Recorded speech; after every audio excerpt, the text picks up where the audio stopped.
that are joining us from Europe. We have people from Rome, from the Netherlands. So thank you all very much for joining us today. We would like to warmly welcome you to this new webinar. My name is Erica Calderon. I work for the Inter-American Institute for Cooperation on Agriculture, IICA. And for this event, we would like to remind you that we have simultaneous interpretation available in 4 languages: English, Spanish, Portuguese, and French. We would like to remind you that the organization of these seminars is a joint effort of several organizations, both national as well as international, that work in favor of animal health and food safety and other agricultural matters of interest to the hemisphere.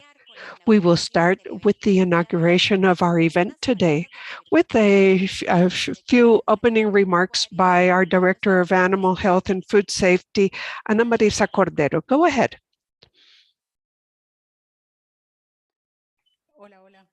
Hello, good morning. Hello, thank you, Erica. Greetings, special greetings to all the people that are with us today, participating at this webinar. To my colleagues that will be providing us support at this event, warm greetings also.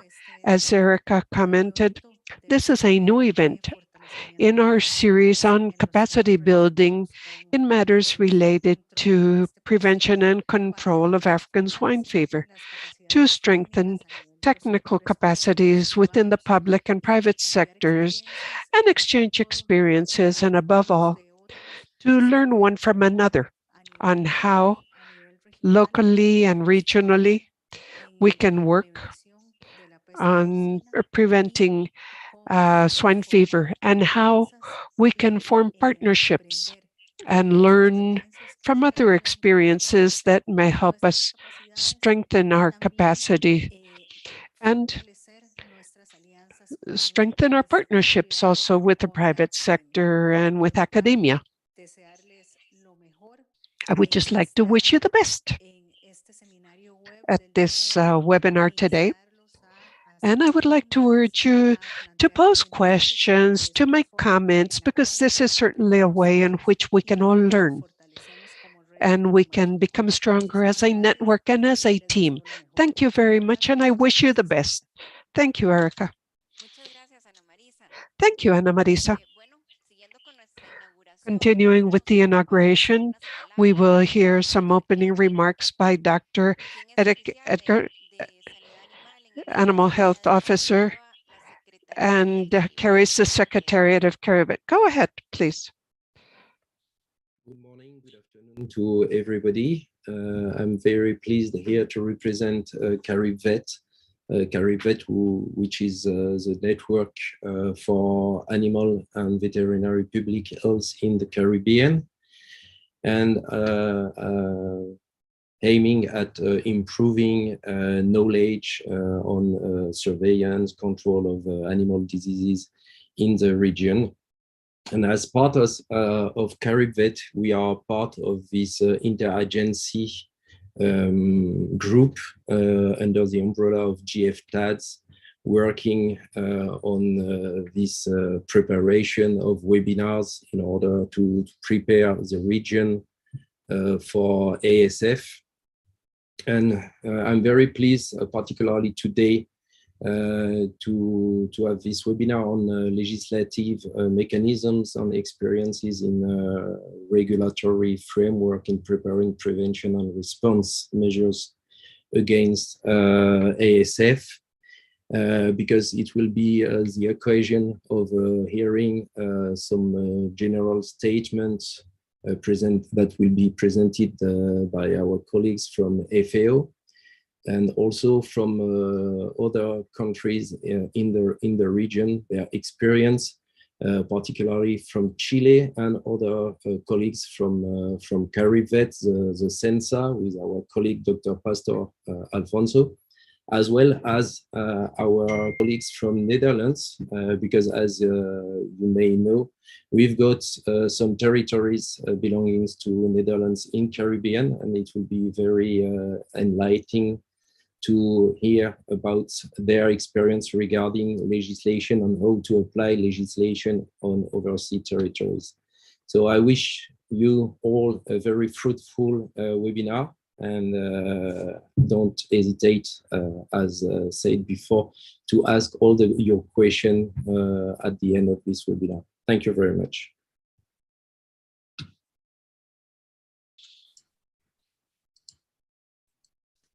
Muchas gracias. Thank you very much, Dr. Etter. And to finish with our opening ceremony, I offer the floor to Andres Gonzalez, an officer from the Regional Office of the FAO for Latin America and the Caribbean. Go ahead, Andres. Thank you, Erica. It is a great pleasure to be with you once again at this webinar, which is part of a series of webinars aimed at capacity building in the Latin American and Caribbean region to face African swine fever.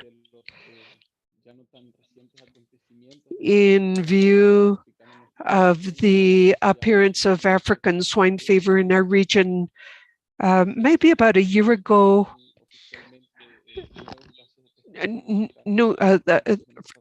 two countries have reported African swine fever in our region, and it is ever more urgent to work to be better prepared to address it. On behalf of the FAO Office for Latin America and the Caribbean, I would like to thank you each for your participation. And above all, I would like to highlight the effort of the interagency team, the regional interagency team, to strengthen capacity. This joint and coordinated effort focused on capacity building and coordinated by our IICA colleagues. Particularly, we thank them for continuing to work at a regional level under one single strategy, which is the one that is brought to us by GFSAT. On this occasion, as the previous speakers were saying, we will be focusing on matters related to legislation and regulatory frameworks in preparing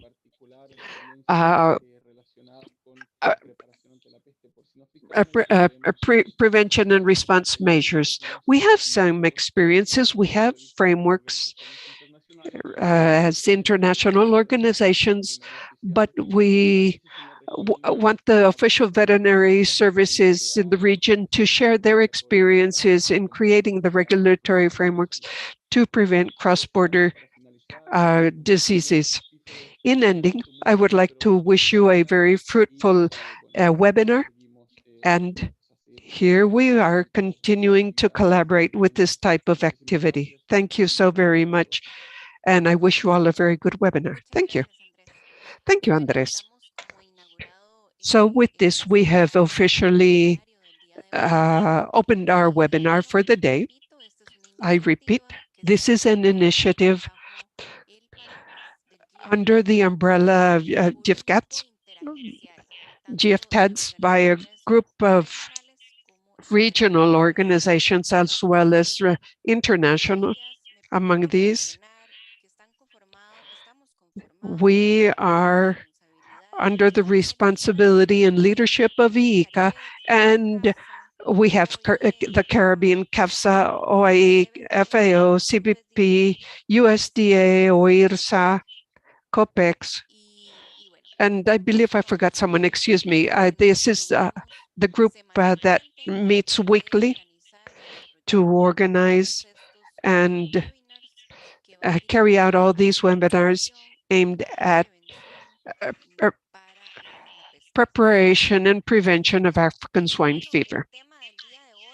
So our subject matter today is basically legislative mechanisms and experiences and regulatory frameworks in preparing for for the prevention and response measures against cross-border diseases. This is a very broad subject matter, very important with a big impact, and that merits not only this webinar, but I am sure we will have a part 2 in the last week of this month,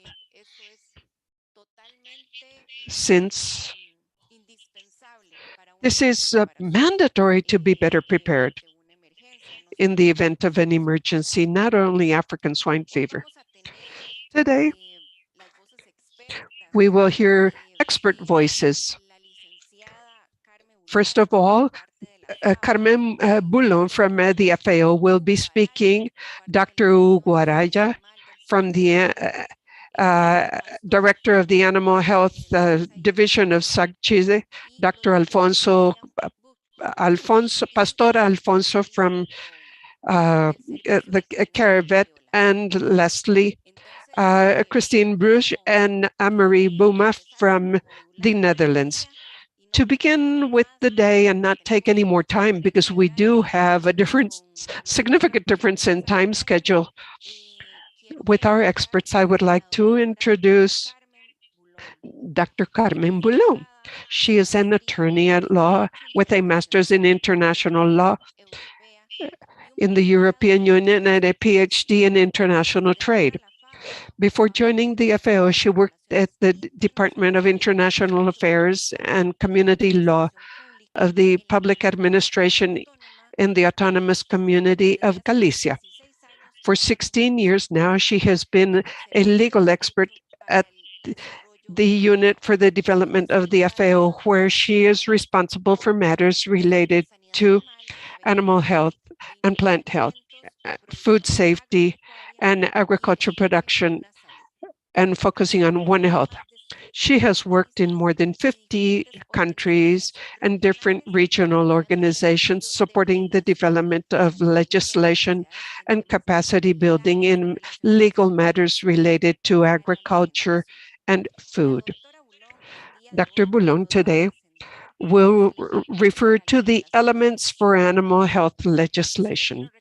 I would just like to remind you, as my colleagues have said before, that you can pose your questions via the chat, both on social media, because we are broadcasting or streaming through YouTube and Facebook. So pose your questions in the chat, and we will share those with the speakers. So go ahead, Carmen, please share your screen, and the floor is yours.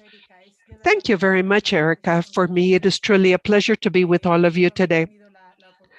I have had the opportunity to work both with the IICA as well as with other organizations in Latin America in animal health. And so for me, it is a pleasure to be with all of you.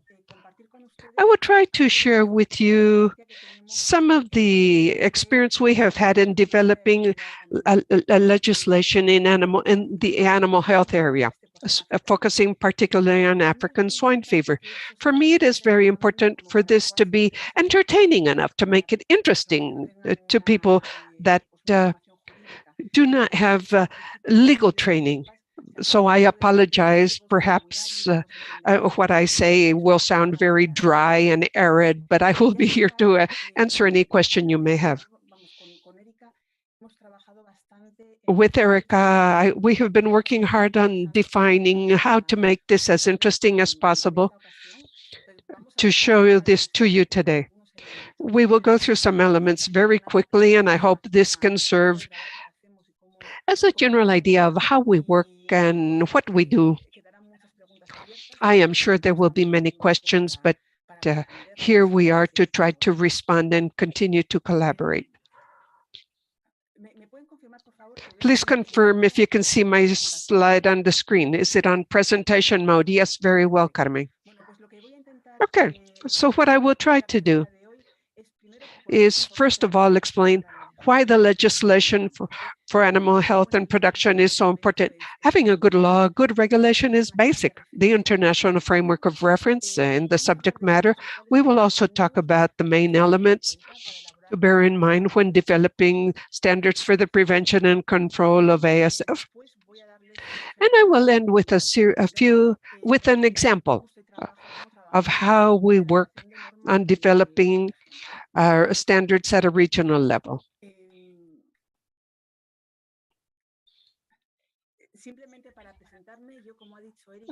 As Eric said, I work in one of the two services of the legal office at the FAO, and we work directly with the countries. We do not do the type of work that legal departments of large organizations do, but instead we work with through the technical services of FAO and with the countries upon their request in matters related to legal development, in matters related to the scope of the FAO. We provide support to members. We provide seminars in legal aspects, and we have a database called FAO Link. It is open, FAO Lex, excuse me, and it has all the type of information you would need in this area. And it is fed or nurtured by the different countries. They send us, the FAO member nations send us their information and we gather it. And FAOLEX contains some summaries. Why the legislation is important? Well, legislation will help to determine the priorities and national objectives and turn these into legal mandatory rules that summarize the public policies and, even more important, make these sustainable over time.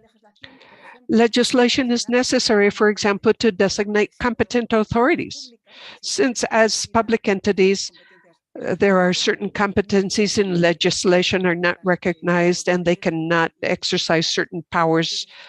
So these must be contained in legislation, and this is particularly important in matters related to sanitary aspects because the purviews and competencies granted to the public authorities in some occasions introduce limits to exercise the freedom and right of the administrative parties. If the sanitary authority, for example, wants to introduce a restriction in movement, well, this can only be done if that power is recognized in the national legislation, because that would cause a conflict with my right and my freedom of movement. So in order to establish limitations to individual rights, it is necessary to have this competency approved through a legal instrument, a publicly binding document. System. So, and there is also a need to establish responsibilities, obligations, and prohibitions for the different stakeholders. We must establish obligations, and if these are not enforced, they will bring about a sanction or a corrective measure. If this is not in the legislation, entering into conflict with my individual freedom, the competent authority cannot act. So the legislation is necessary also to establish mechanisms of control. For example, the need for a license, a permit, a certification, or any type of license or permit. And this implies an obligation for the managed parties.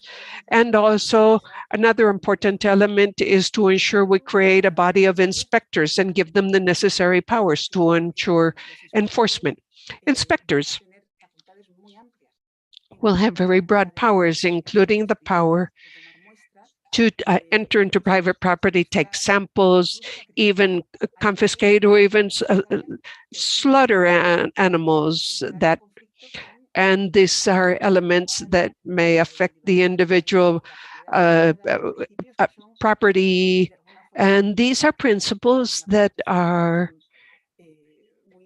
evident in the Constitution, and if this is not under good legislation, it cannot be done. So legislation will give us mechanisms that will help us implement to help us control the disease.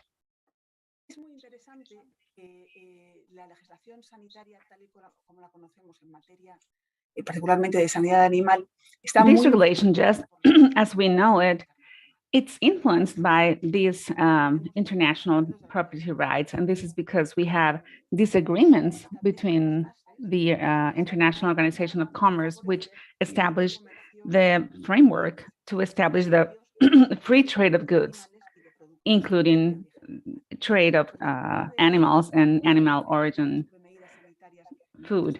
And these measurements, it establishes the right of the countries to restrict the trade in the measure that this restriction is necessary to preserve the health status.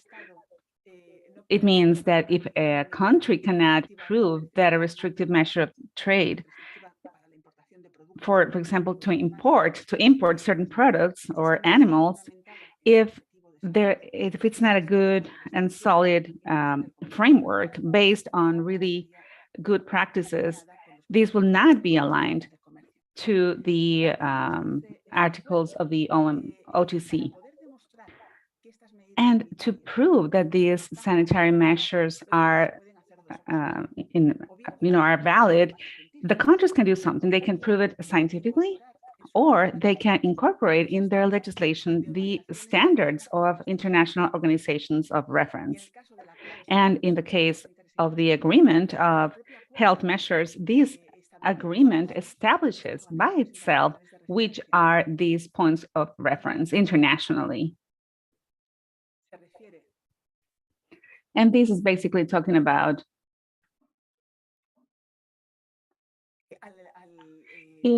referring about the International Organization of Animal Health, OIE, as you know. It has changed its name and its logo and its acronym. So from now on, it's going to be hard to get used to it. We're used to OIE, but now we call it OMSA, O-M-S-A, in terms of everything related to health and safety of animals, and also Codex and the International Organization of Phytosanitary Measures. So the standards and the norms and everything approved in this framework of these three organizations, it's going to be useful as a framework to other countries to develop their sanitary measures, including everything that has to do with all the restrictions of the import and other things of animals and animal products, as well as the agreement of the OMC in terms of sanitary measures. It establishes that these principles that are applied internationally in terms of the restrictions applied to the products made in the country, it has to be aligned to these principles, the principles that are applied internally as well. In a certain way, the result is that the countries end up including these standards, in this case of the OMSA, the former OIE, for their own development of animal health and sanitary measures. Therefore, their sanitary measurements and standards are aligned to the World Commerce Organization, and therefore internationally. I would also imagine that you know about Codex Alimentarius. It is the international organization in terms of food and safety, and it was established mostly to protect the consumers in terms of trade of animal and animal origin products. They talk about, for example, animal products, production, hygiene, inspection of meat, and also the practices that are regarding the animals itself, and also the management of these health practices along the food chain. There are many standards that are established within the Codex Alimentarius that has a direct impact in legislation. And within these standards approved by OMSA, we have to talk about the sanitary code for terrestrial animals and also for seafood. There's also a manual, and this manual, I'm not going to talk about it in this presentation since many of the elements that we are bringing here are already included in the sanitary code. There are a few points that are quite important. And the most important one is chapter 3.4 about veterinary health, but also the 1, 3, 4, and 5. They're very important to establish a foundation of animal health and sanitary code. It is important, the 3.4 chapter, because it tells you which are the basic legislation, basic points that have to be included. And it will give us the legal framework in terms of all these veterinary sector to control the practices. And this chapter, it refers to different points that you can see in this presentation. It comes from different dispositions regarding animal disease, the competence of the different authorities in veterinary matters, aspects related to the veterinary services, labs, the veterinaries themselves and other things. And also, as I was saying, there are other chapters, for example, chapter 3, in terms of the quality of the veterinarian services.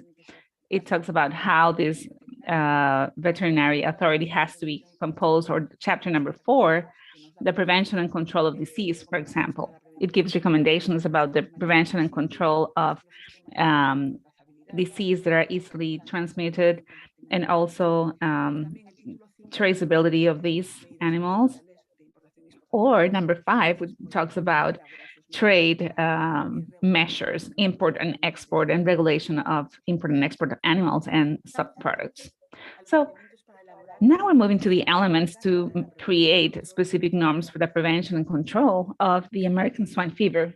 And we're going to see how it is quite important to have a good legal framework in terms of animal health. Also know which are the international norms of reference that applied for African swine fever, and define in terms of these international standards, which are the main elements that we want to present to our legal body, and decide which kind of standard or norm would be necessary to regulate this. And this is an important notion in this matter, is what we, in legal matters, we call the Kelsen pyramid. This is mostly applies to countries that have a legal framework based like the Roman law, because the Anglo-Saxon law is a bit different.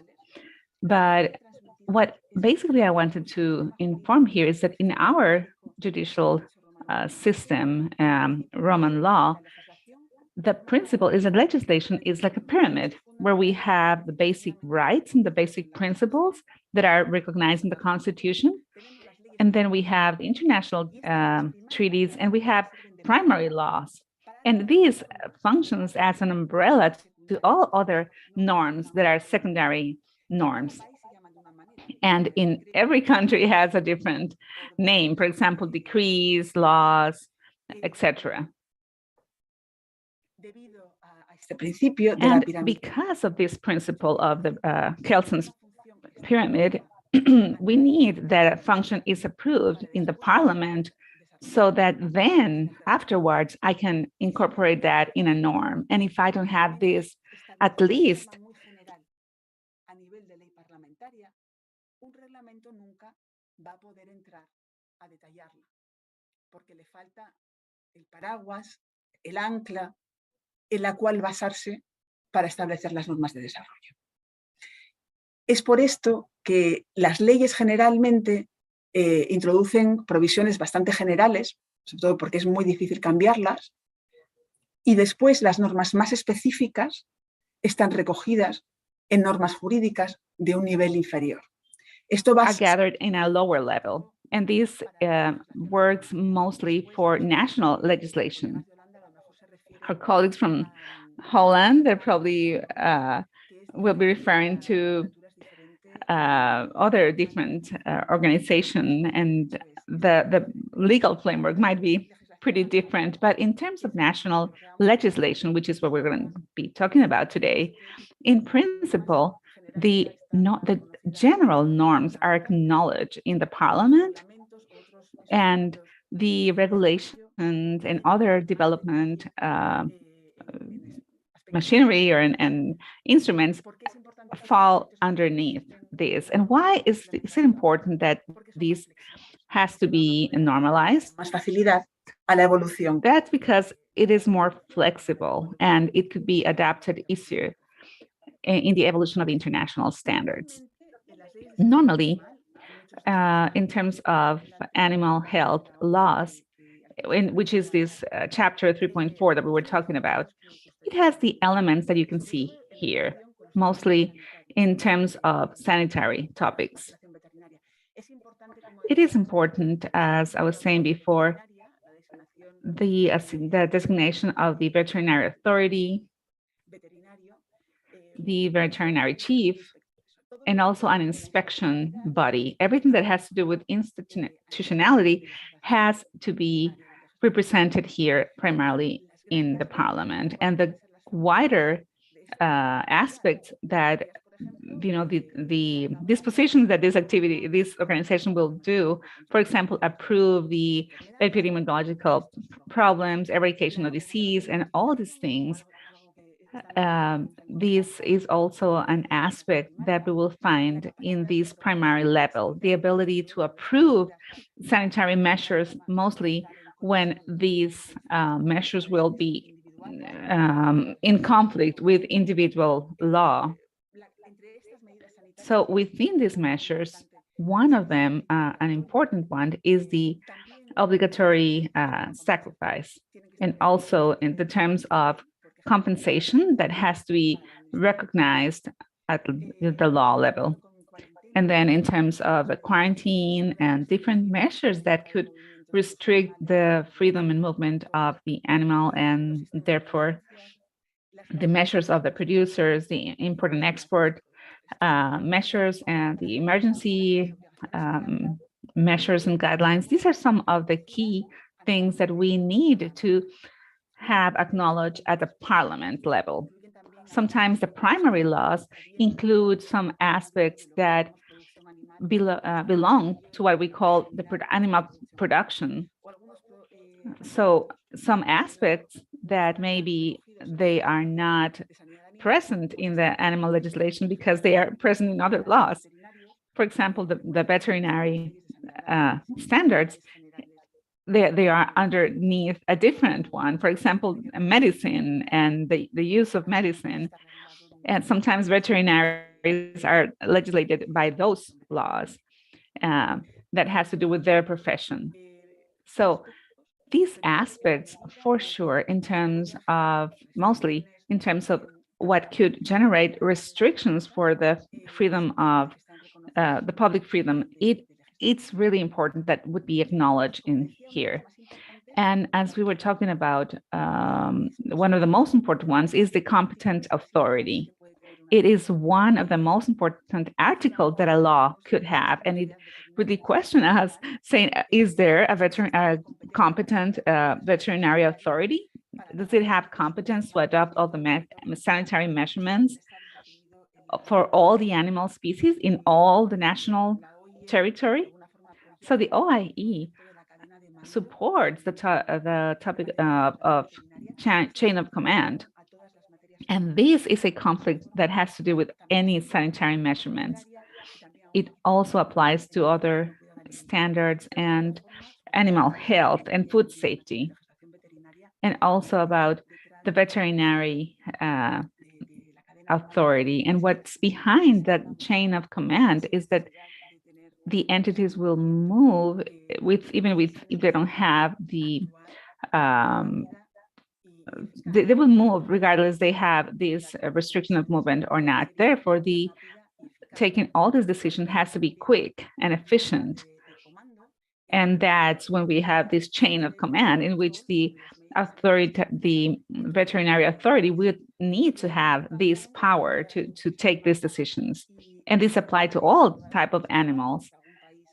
And if there's, let's say, a country that regulates only animal health of production animals or only terrestrial animals, and maybe they left outside of their scope different animals, there should be something, an organization that could allow that the chain of command will function in a very efficient way.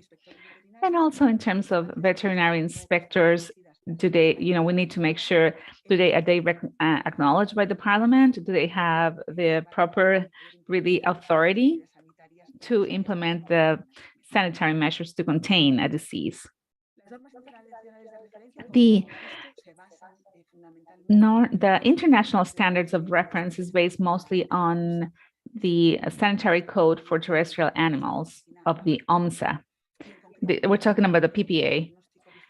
And when we talk about the surveillance of sanitary measurements for terrestrial animals, number 4, prevention and control of disease, number 5, trade and procedure of importation and export.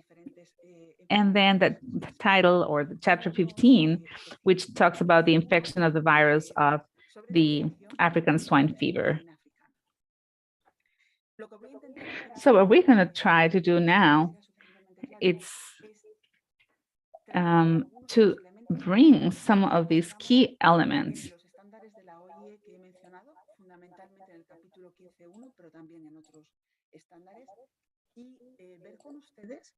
¿Qué es lo que tenemos que llevar a la legislación nacional para poder implementar esto que nos dice el estándar internacional de referencia? Esto sería muy somero. And these would be summarizing some of the main aspects. Es importante que la peste africana sea una enfermedad de obligación obligatoria, de verificación obligatoria. There are different measures that apply according to the country, whether it is considered free or if there's an outbreak or an affected country. For example, the countries that are free, it is important to have a continuous monitoring system, that there are protocols for elimination of waste. As we were saying before, there is an obligation to notify, introduces an obligation to an individual, a breeder, and that has to be recognized in the legislation to take the element into consideration. We must not only develop a list, a list of notifiable cases, but also a notification system to the private sector also. Oftentimes, this is accompanied by compensation mechanisms that facilitate the notification because there are no compensation mechanisms, and it is very difficult oftentimes for the breeders to understand they have a disease.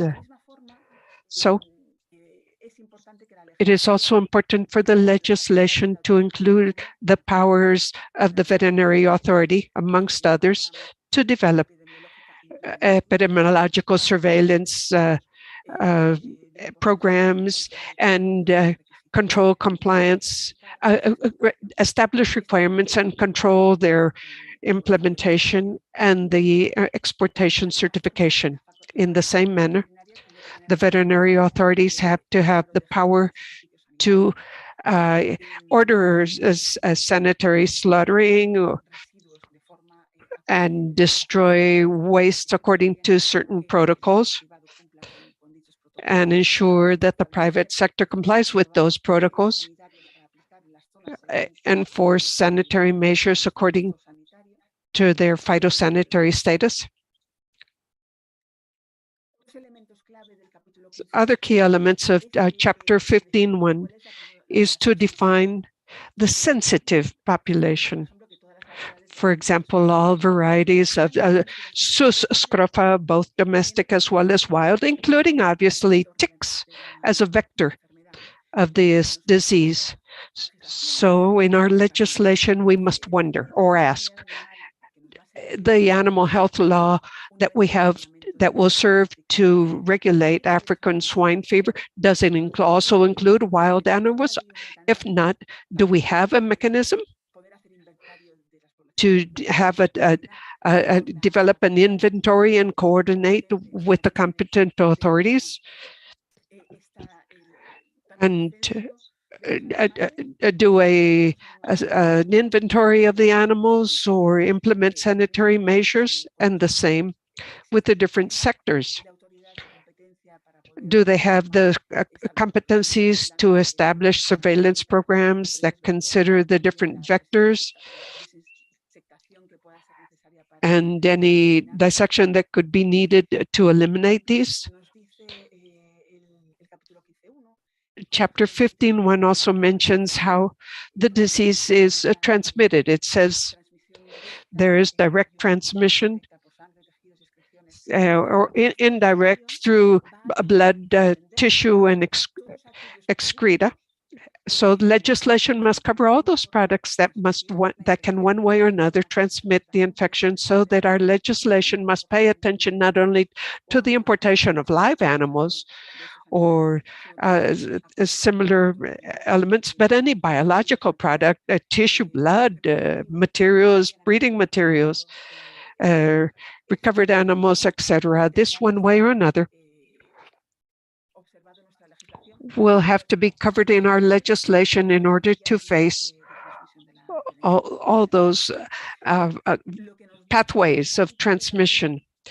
The chapter covers diagnostics also. It is important to determine who will be responsible for notifying and who will be responsible, or who could be considered as person in charge or person responsible for not, for example, notifying a case. In the case of ASF, for example, we see that some lesions can be seen visually. So in the legislation, we can include the obligation of the producers to notify there's a suspicion of African swine fever, and perhaps it is necessary for this suspicion to be confirmed at a laboratory to ensure whether this is African swine fever instead of classical swine fever, for example. So depending on the diagnosis of the disease, the responsibility can be assigned to the breeders or the laboratories or any other element in the chain.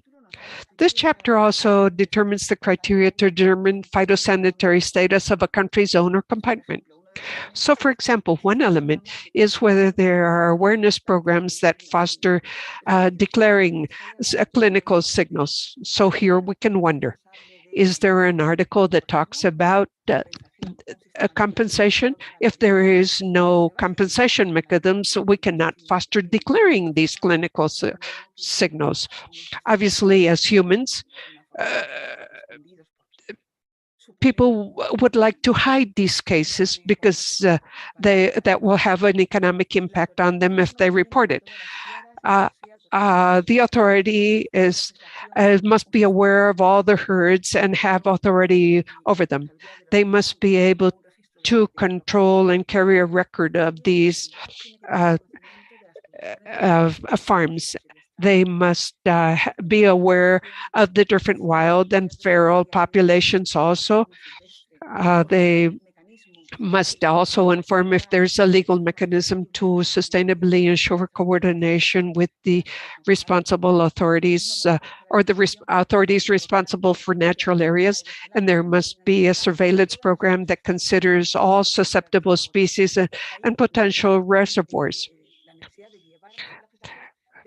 We must give the veterinary authorities the authority to approve and implement surveillance programs covering all species that may be susceptible to experience or transmit the disease.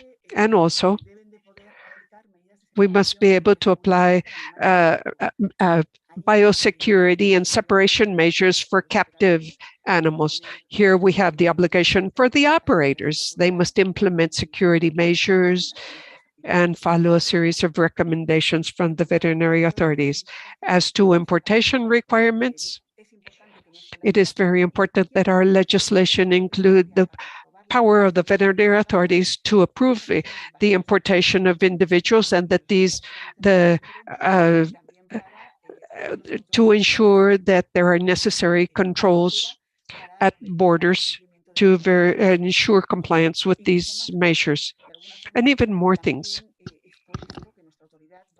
Our authorities need to have recognized in law the power to designate which ports will serve to import animals and their byproducts, because that will allow the veterinary authorities also to focus on certain points of entry for control purposes and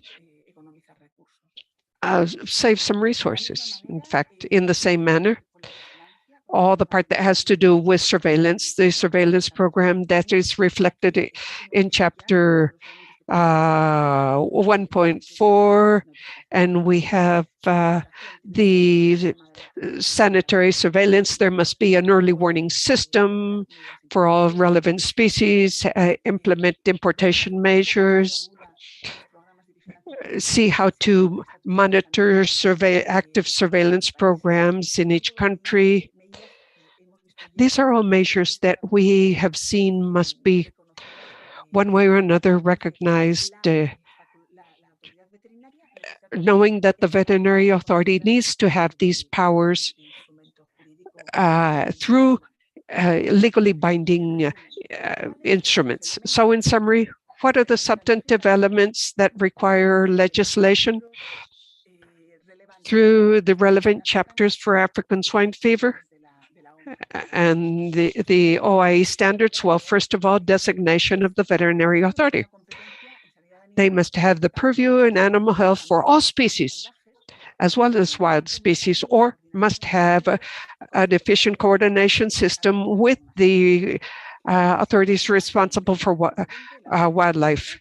The competent authorities must develop a list of notifiable diseases, and within the sanitary measures, they must have the power to declare areas free of or containment zones. And it is important that the authorities have the ability to establish monitoring programs for all sectors, and that these be based on risk. They need to have the early warning systems and even declaring the situations of emergency. And these will include, among others, the description of movement or treatment and slaughter, compensation or alternatives as a mandatory insurance system, the traceability and identification of wild and domestic animals, a record of farms, certification of exports. All of these are elements for African swine fever that must be contained in our legislation in order to implement a program for the control and eradication of African swine fever. Once the competent authorities translates the international standards to see what they need to include in their law, the next question I see is always, okay, what type of legal method or tool will I use to approve this? We have said before, parliamentary laws are necessary to establish major competencies of the veterinary authorities, to establish sanctions and responsibilities and obligations. They are not flexible because by approving a law in Parliament, it takes a lot of time and a lot of effort. And so they tend to be very general. It is advisable to not be too specific in the measures approved by Parliament. It's natural. These rules, more concrete rules, need to be modified as the science evolves, as international reference standards evolve, when it will be very difficult to change a law with that speed. So that is why the more concrete norms or rules are better reflected in regulations, decrees, in orders, that provide the details to the general provisions contained in the law. Now, I would just like to give you an example of how, well, we have been talking about what the mechanism is like, the methodology to develop norms and rules at a national level. Now, at a regional level, the mechanism is quite similar, but has the complexity of taking this to a supranational rule that must be implemented by several countries. Basically, this is to share with you our experience at FAO. The first exercise is the same one we had saw, basically taking as reference the OIE rules showing which elements of those standards have to be turned into legislation. So my example here is the foot and mouth disease, a disease we have worked on significantly in Latin America. And these are the elements that would result basically from the OIE standards for foot and mouth disease. But notice that many of them are common to what we have seen for African swine fever. Many of them are exactly the same. In this case,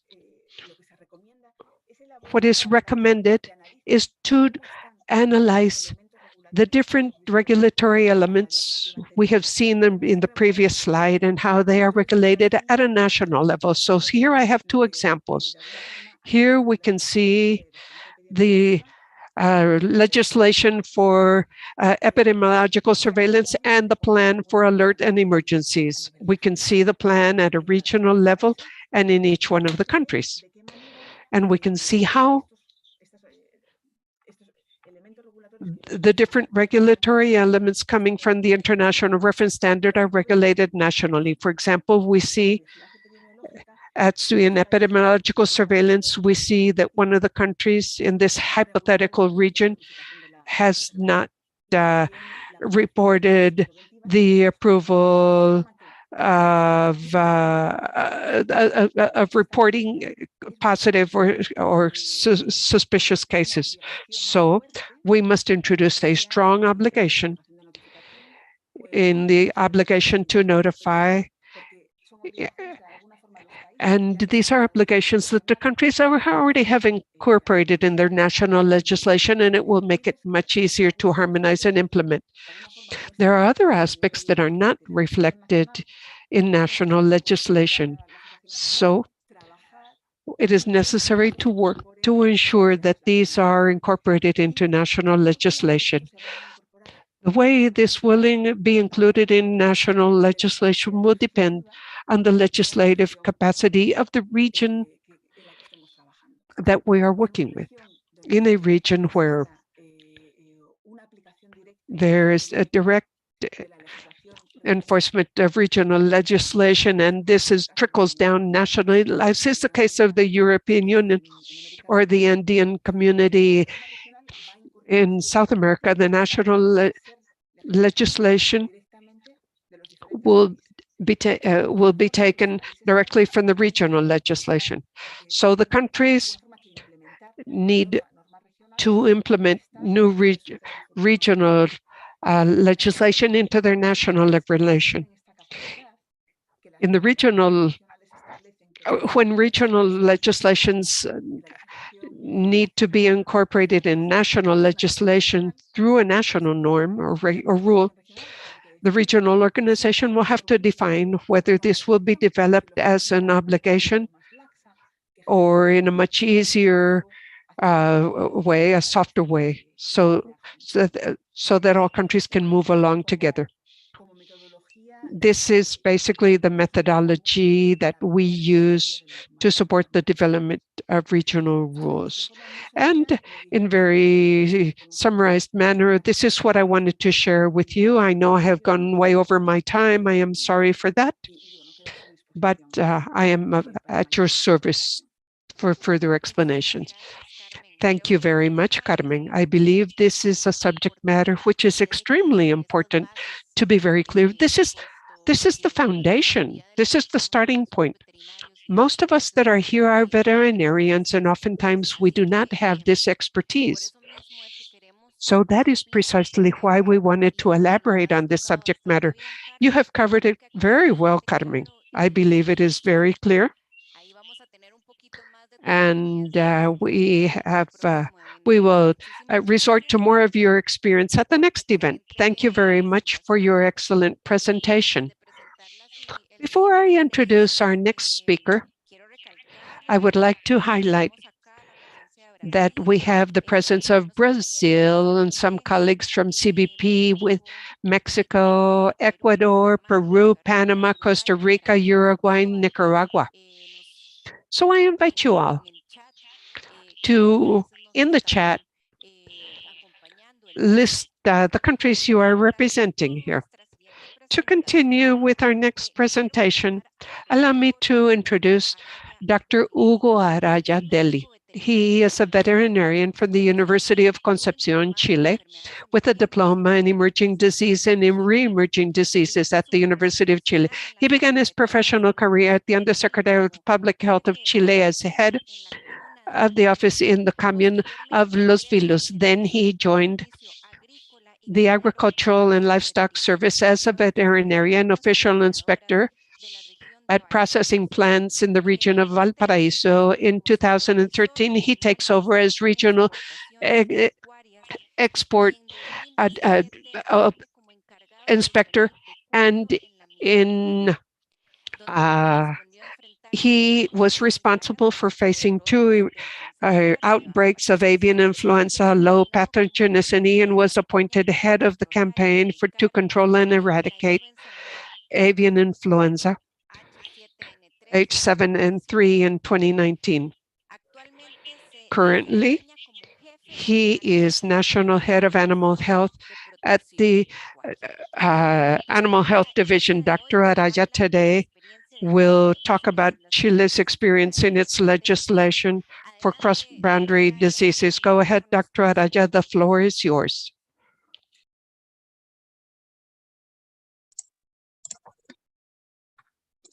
Muchas gracias, Erika, por la presentación.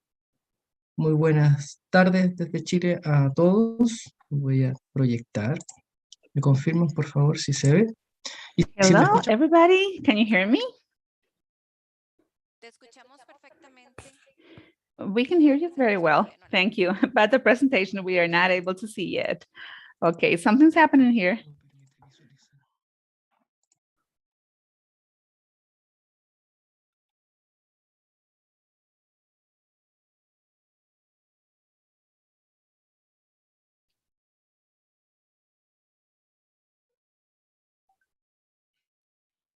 En lo que el doctor Araya arregla sus problemitas técnicos. So Dr. Araya, while he sorts out its issue, I would like the expert, Dr. Boma. Could you please accept the invitation to be a panelist so you can enter the panel, please? Thank you.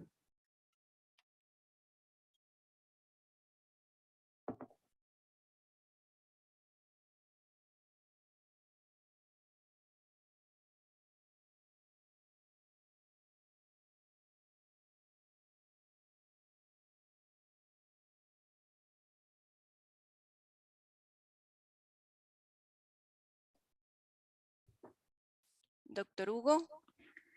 Dr. Hugo.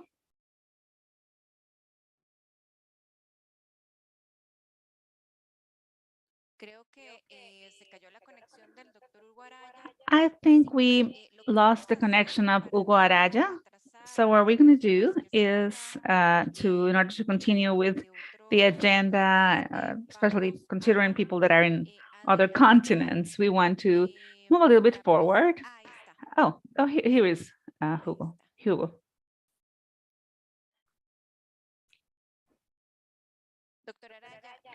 Dr. Araya, would you, do you want to present now or later? Well, there's something here, even if we tried. Okay, no, I'm able to do it now. Thank you so much.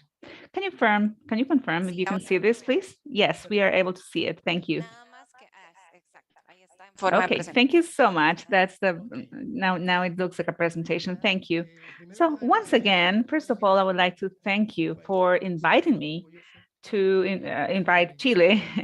We feel very excited, and also, we want to share with you the how we have evolved during time in this legislation framework and the animal health imposes now. So the contents, why a country in particular, why is Chile investing in prevention of this kind of animal disease, how we face the challenge of globalization, how we integrate this, also the legislative structure, history, and the current legislation, which specific norms we can apply in the prevention of and the answer to cross-border disease, and how we founded our surveillance system, and how the national emergency system, how do we prepare and how do we activate and develop an emergency once it's established.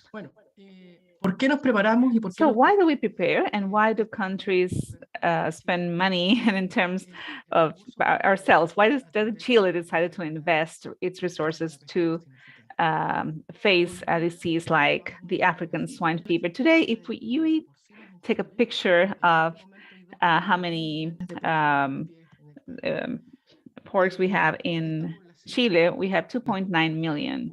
This population can be multiplied by 10 or 12, but you can make a good calculation forward. So 75% of the porcine production in Chile is exported, and only 24.7% is for the national, for the domestic market. So this is quite an important indicator that why we have to be concerned about this. First is the well-being, the economical well-being of the country, but also animal safety.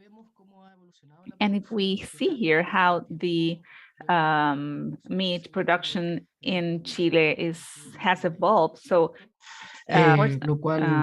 pork production has gone up 38% in comparison to other meat like turkey or and also the chicken production. So this has been produced. This graph was produced by the Meat Corporation of Chile. This industry is very, very important for our country. It has direct labor of more than 19,000 people and indirect employment for more than 12,500. It also has small and medium companies employing about more than 11,000 companies. And 20%, and I'm sorry, more than 11,000 are small and medium companies. And also it is important to highlight that 20% of these of the workforce, it's women. So we consider that the pork industry in Chile, it's very, very important. So this established a precedent and shows us a social responsibility. So the industry in Chile, it's important, it's very relevant, and mostly we, in this industry, we import genetics, we import additives and other ingredients, and we also import most of the food for the porks. So this implies a constant risk to the import, somehow to speak, of different disease. And the industry in this particular industry concentrates 94% of pigs in Chile, and we have an important population for the self-sustained porks, farm porks, and also we have a population in the south of Chile of different sylvester species like jabalís. So this industry, the industry of import of raw materials and enzymes, so this cross-border risk and the high concentration of this in Chile, it's important that we keep this under control, that we control these species so that we can prevent, of course, at the beginning, any pathogens, especially the African swine fever, but also to regulate or control in terms of surveillance, health surveillance, and if there anything that came through our borders that we can react quickly. Lately, there is an additional risk that we know about this.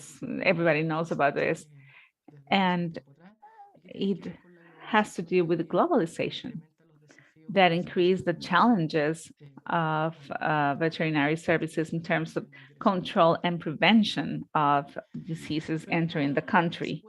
But all that we can do to control and supervise, monitor, surveil, or control, it requires a legislation that it's up to date and up to the standards to the modern times.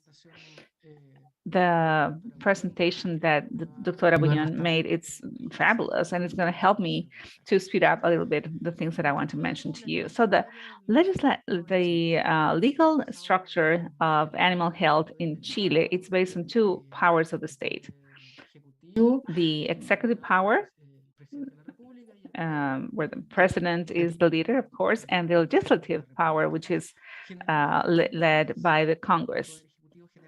So the executive power, they develop decrees and different regulations, and they allow or determine, for example, it put in hands of the animal health ministry every regulation that has to do this. And what they do is that they want to make these cooperatives that can manage all the regulations in this regard. And if there is something that they cannot manage, then they move forward this to the legislative branch.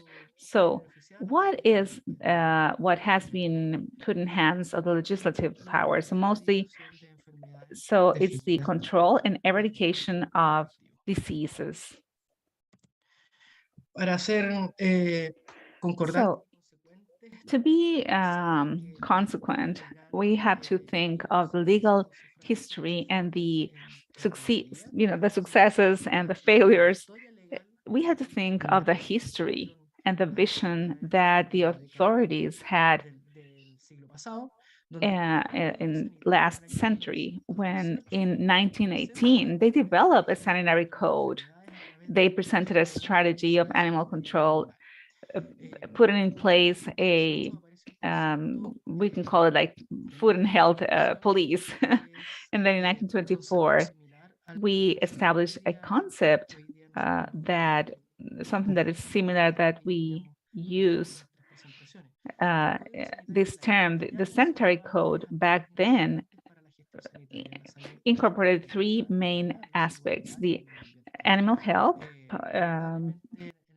public health, and environmental health. So throughout the years, this kind of like separated the three of them, and this vision of 1918, we want to have this under the big umbrella of health in general. So of course, we had back then animals with contagious disease, and it also, this legislation allows the sacrifice of animals that are sick with this very contagious disease. So the writing of these laws that you can see here in the screen, it's a literal transcription of the law of back then. Therefore, that's why the language is a bit different.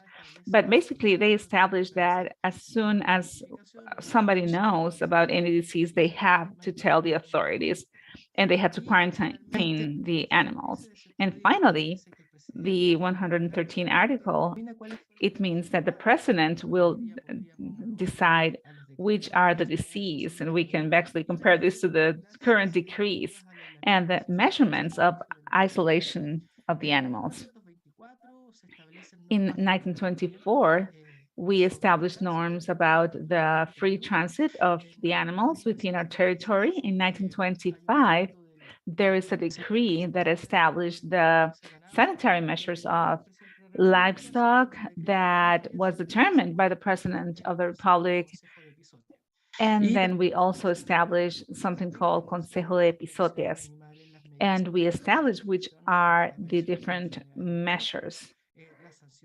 Also the sanctions that will be applied for not following this law. And we created a norm and a council that will determine which are the diseases that are considered relevant. We improved then, the law 4023 was improved further on in the future, implying that certain restrictions and certain certifications that are required, it changed. It got updated mostly because of the international move of animals.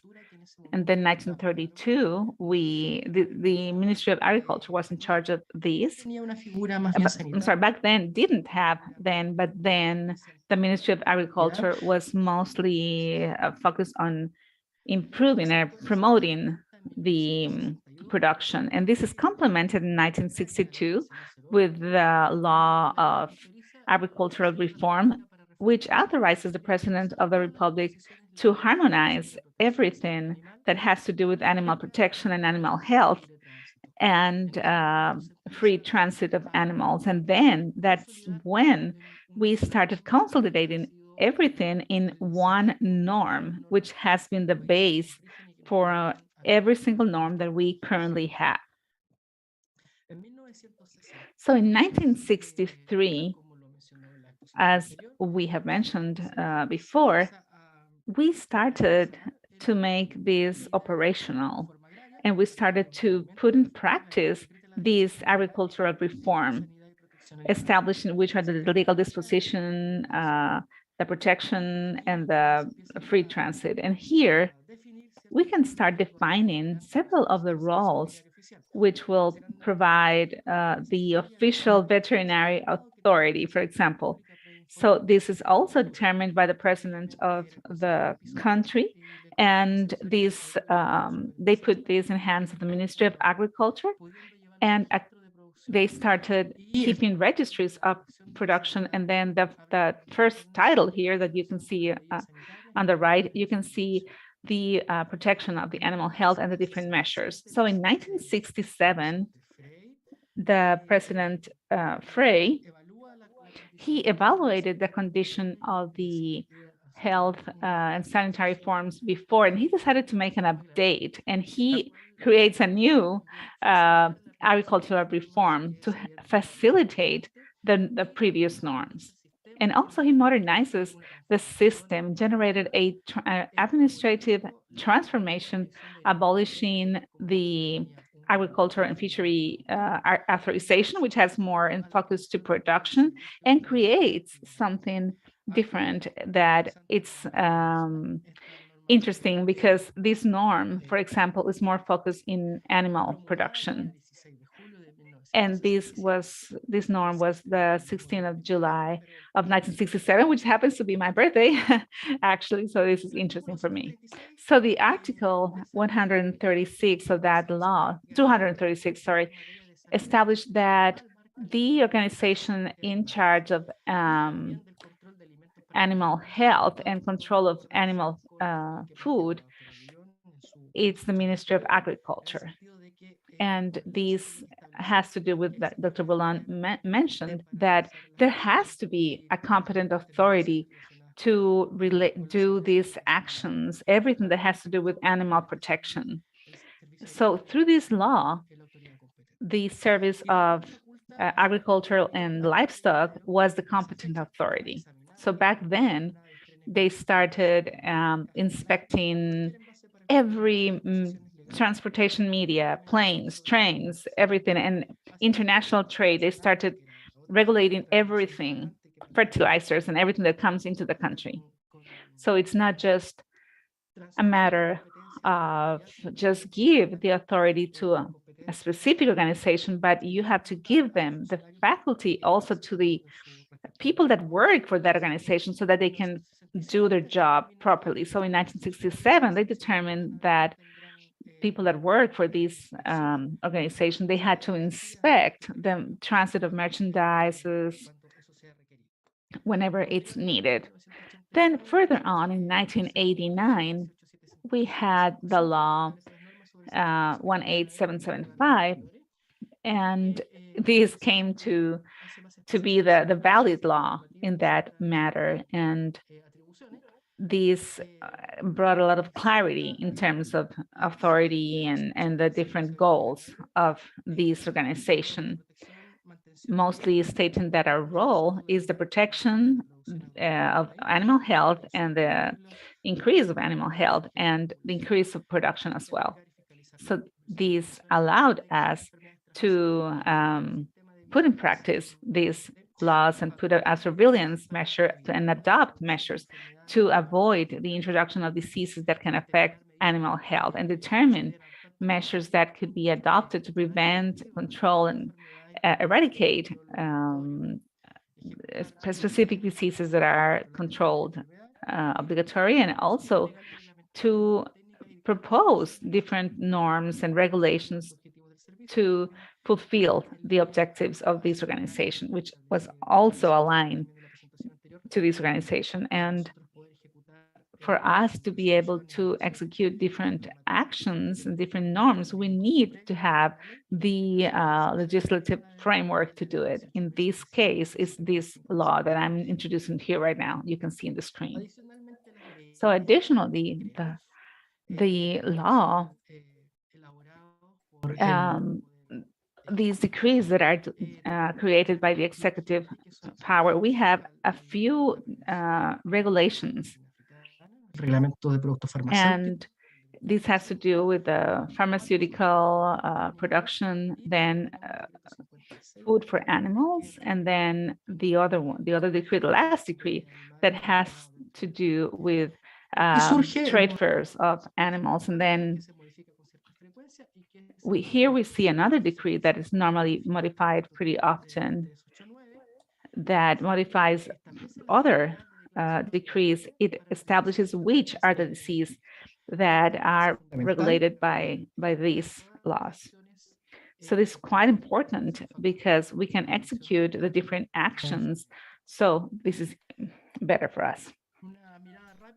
A quick overview to how our quarantine system works. We work in 3 different levels, basically through sanitary recognition among countries. We work directly with the OIE directly, and with an agreement with countries that want to export products to our country. And we have a border control system controlling passengers, luggage, and products imported, and now a courier control system which has been growing and has been considered as a risk due to the entry of different products that come from the entire world and that come via air mostly. And then we have another system at post-border to prevent the spread of diseases. And we have a surveillance program based on several pillars, permanent monitoring through a program. We have a reporting system also. And lastly, we have the oversight program. And all of this forms the quarantine system that allows us to have control prior to entry at the border, and then to prevent the spread of any disease, to ensure we can prevent spreading the disease anywhere. How do we prevent the entry? According to the powers granted, first we do a risk assessment la revisión. And then we begin examining and updating, if necessary, of the different administrative acts or resolutions of the service so that they be appropriate and updated. We have resolution 2344 on the importation of a pork destined to reproduction or breeding. Resolution 25, the importation of semen.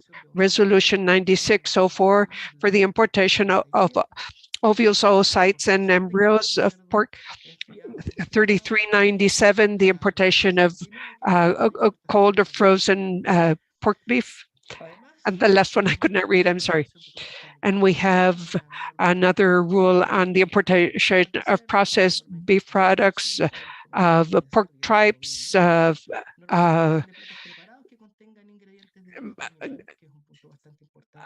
fat, of bovine fat. And we have another one that is the importation of prepared products for ingredients of animal origin.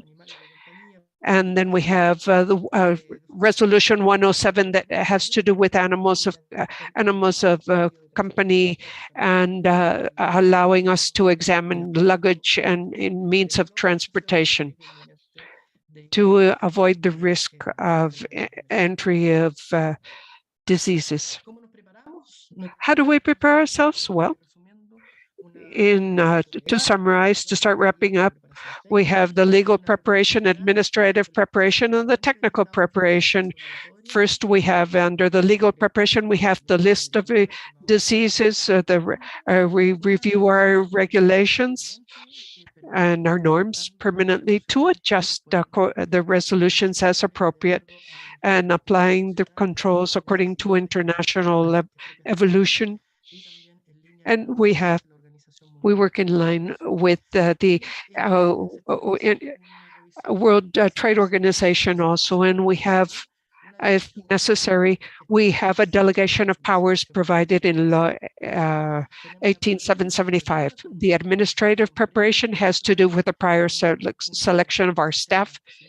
We see the supply chain, we examine communications and logistics also to address a possible emergency. And the most important part, I guess, in my view, is the technical preparation of our team and of the service as a whole, permanently updating risk and assessments, instructions, procedures, how to act in the case of a disease appears, contingency plans, obviously, permanently working on training of the technical teams on the ground and in laboratories, both on the legal and administrative side.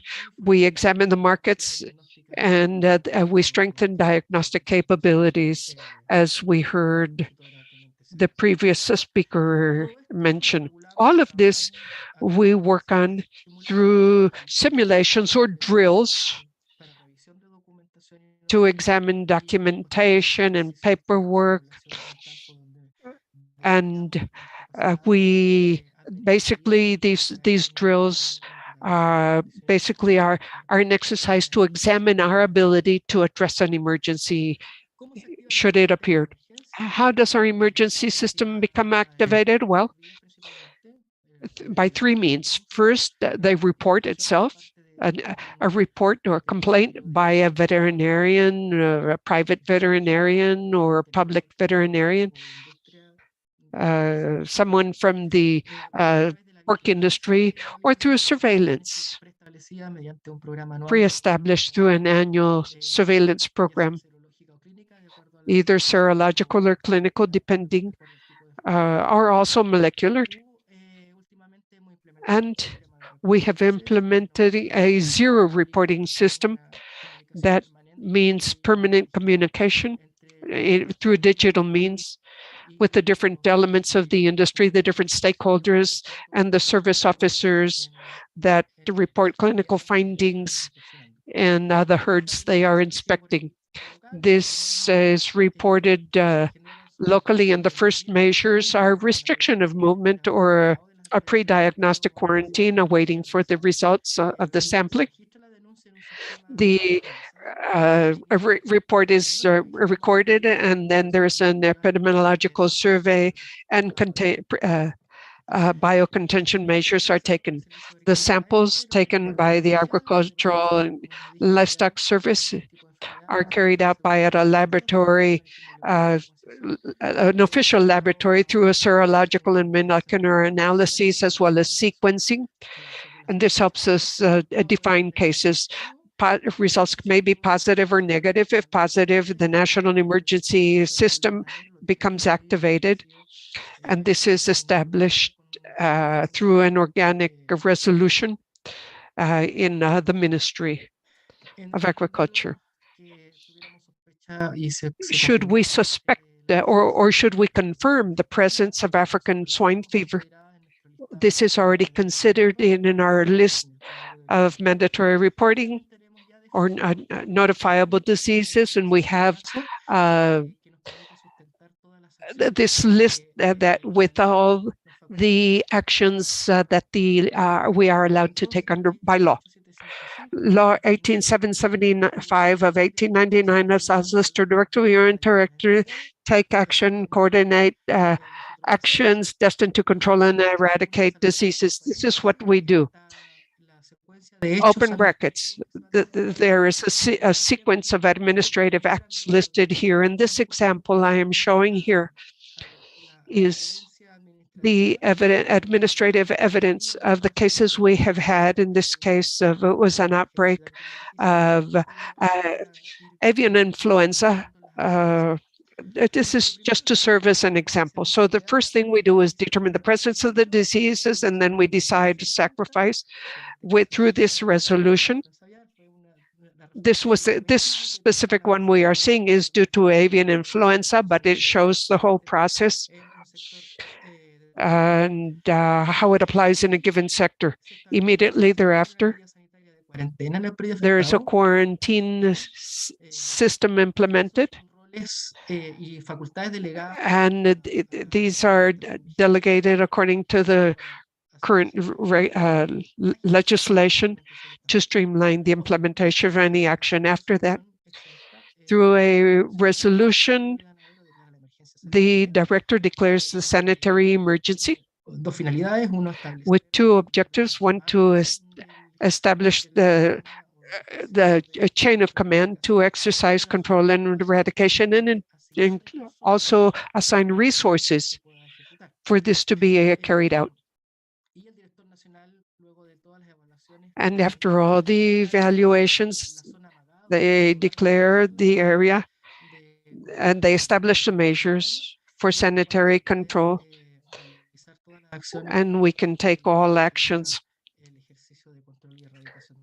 according to the steps required.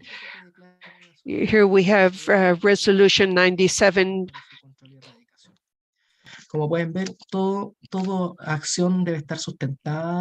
Any action must be supported by administrative acts to support the officers and the service to implement the actions provided by law. Con lo anterior, entonces, desencadenada la emergencia, once the emergency is declared, we enforce the emergency plans.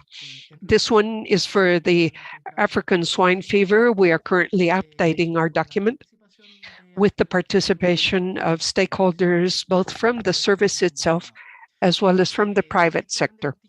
The contingency plan determines the areas we will work on and how we will define them.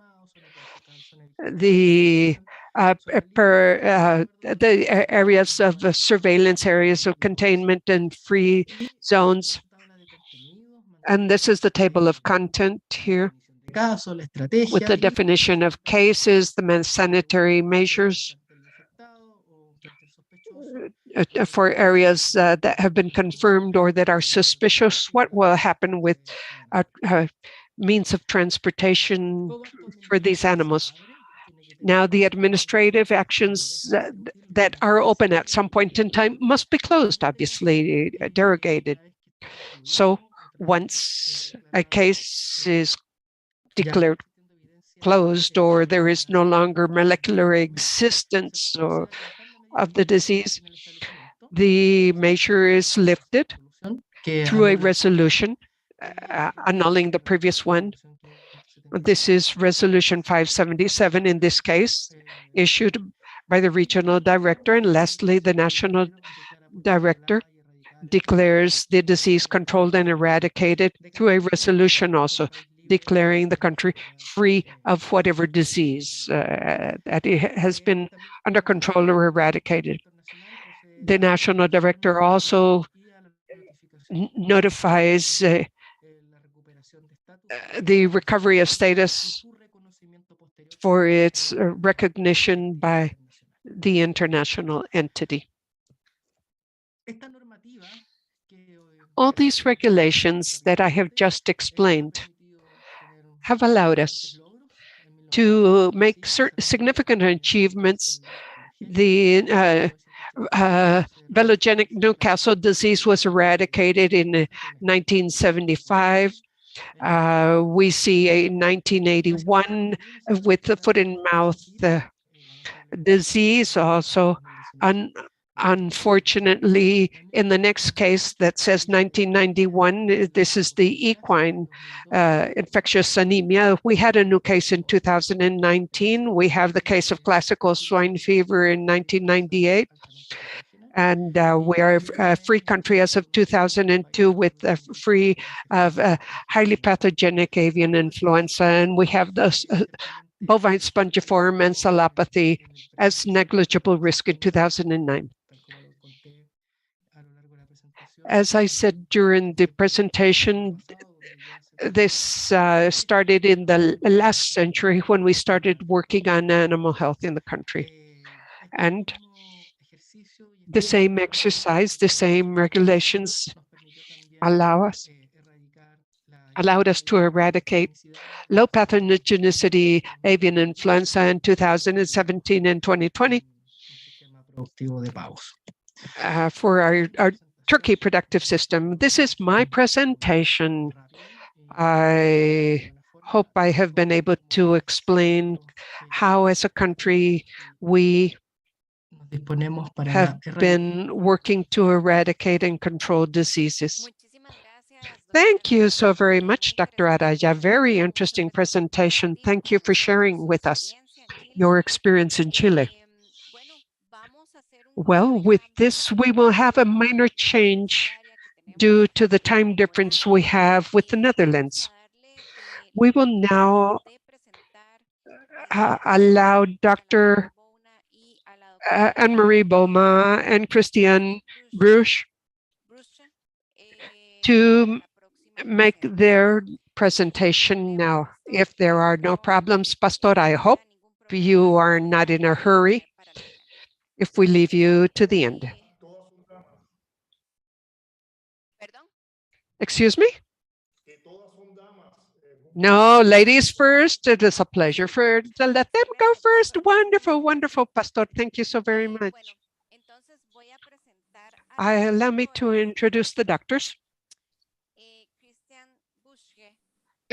Christian Buscher is graduated in 1991 as a veterinarian and started to work in a private combined practice in the Netherlands. In 1993, she joined the Department of Virology of the Central Veterinarian Services in Leiden with a PhD in pestevirology and headed the virology laboratory as of 1994. After the outbreak of classical swine fever in the Netherlands, she, for 1 year, was part of the inspection service to support the update of contingency plans in the Netherlands.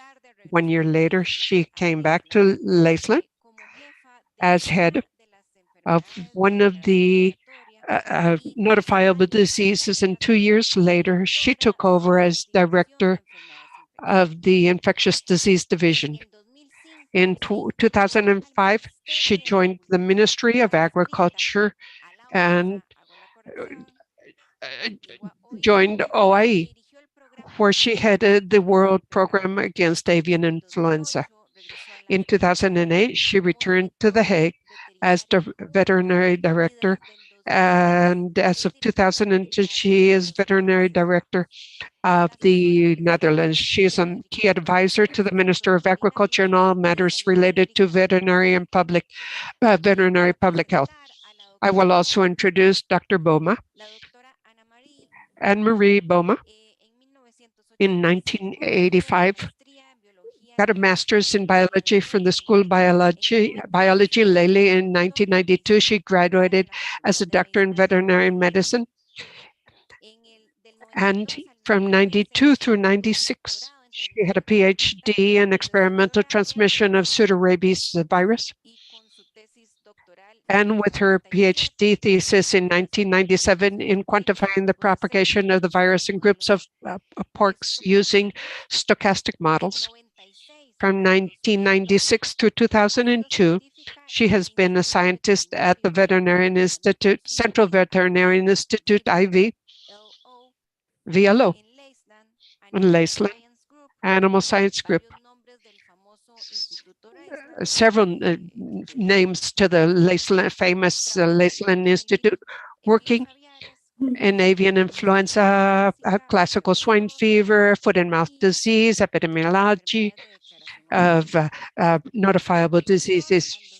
From 2002 through 2015, she has been an associate professor at the School of Veterinary Medicine in the Department of Epidemiology, working in different infectious diseases in birds, swine, bacterial, microbial diseases. Co-promoter of several students in PhD. And from 2011 to date, she is responsible for policies at the Ministry of Agriculture, Food Quality, and Nature involved in infectious diseases, in the control of outbreaks and contingency plans, regulations, animal health, and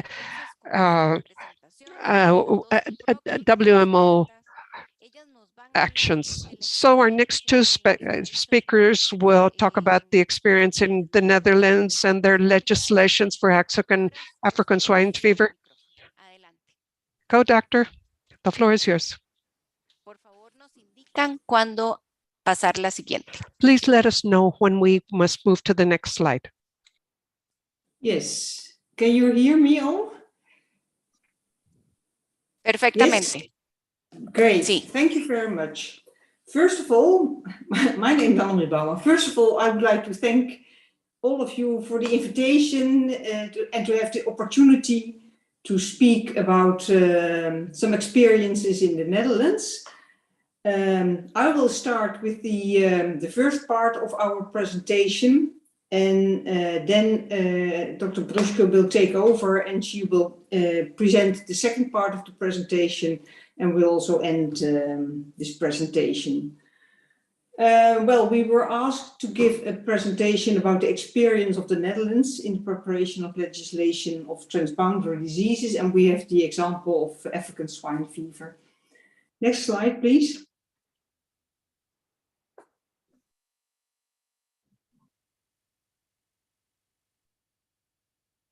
Yes, thank you. Well, as you may know, we have in the Netherlands, we have a huge livestock industry. We have a high density of livestock and high density of herds of various animal species. The poultry is about 100 million heads, but for pigs, we have approximately 12 million pigs on a yearly basis. And we, the whole industry and the livestock sector highly depends on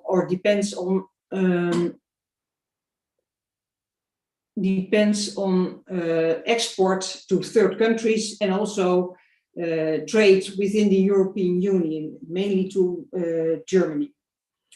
Well, in our opinion, we have a high standard of animal health. The level of animal health is very high, but it is also very important for us that our animals remain free from diseases. The main reason is, of course, animal welfare, but also for the economy. It's important to have healthy animals that you may understand And also we have a responsibility for public health in the Netherlands. And our international obligations are mainly within the EU. So we have to deal with a lot of EU rules. And Perdón, doctora. Hay un problemita con la traducción al español, por favor. We are having a minor problem with the interpretation into Spanish, excuse me. Gracias. We have corrected it. Thank you. Go ahead. Yes, I can go on. Thank you. So we have international obligations, first of all, within the European Union. We have to deal with a lot of European legislation, and I will come to that later. And of course, we have to deal with the standards of the World Organization for Animal Health. Next slide, please. Siguiente. Por favor, regálenos. Por favor, un segundo mientras revisamos la interpretación. Excuse us just a moment while we are still having some interpretation issues. I apologize.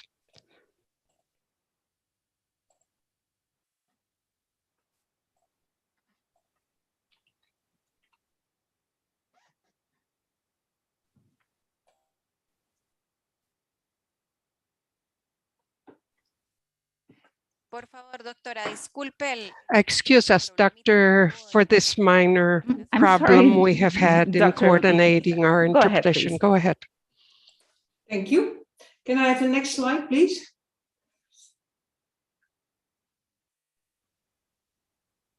Yes, thank you. Well, maybe because of this high density of animals and high density of herds and having a lot of animals in the Netherlands, we also have a lot of experience with the preparation and the control and the legislation of many transboundary diseases. For me, it started in 1997 with the classical swine fever outbreak, but we had to deal with, we have experience with outbreaks of foot and mouth in 2001, highly pathogenic avian influenza in 2003, with blue tongue, Aujeski's disease, and several others. So unfortunately, we have a lot of experience. But fortunately, the last outbreak we had with African swine fever was an outbreak in 1986. So that's quite a long time ago, and that was limited to 2 pig farms. When we are talking about the control of animal diseases and also the preparation of the prevention of animal diseases, there's a lot of legislation applicable, and there are many rules we have to deal with. And we have to deal with the legislation on many levels. And first of all, to start with the level of the world level, like all the other member countries that are a member of the OIE, the World Organization for Animal Health, we subscribe the standards, and we try to also apply the standards in our national attitude and certificates to third countries. Of course, for us, a lot of legislation comes from Europe. That started all in the 60s. So we are used to have good contact with the European Commission and good contacts with the European Union, the member states. But the majority of all the legislation regarding the control of animal diseases comes from Europe. And then we have our own national legislation for what remains left. What is left. Some of the legislation is on the country level, so that there's national legislation, but we also have to deal with the legislation on the provincial level, and also to deal with the municipalities who also have legislation of their own. Next slide.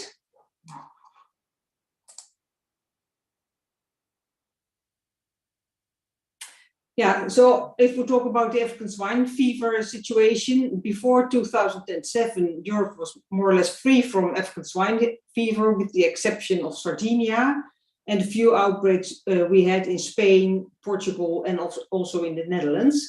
But then since 2007, the disease started with its spread in the European Union, starting in Georgia, in Europe, and then since 2014, it was introduced in the eastern parts of the European Union.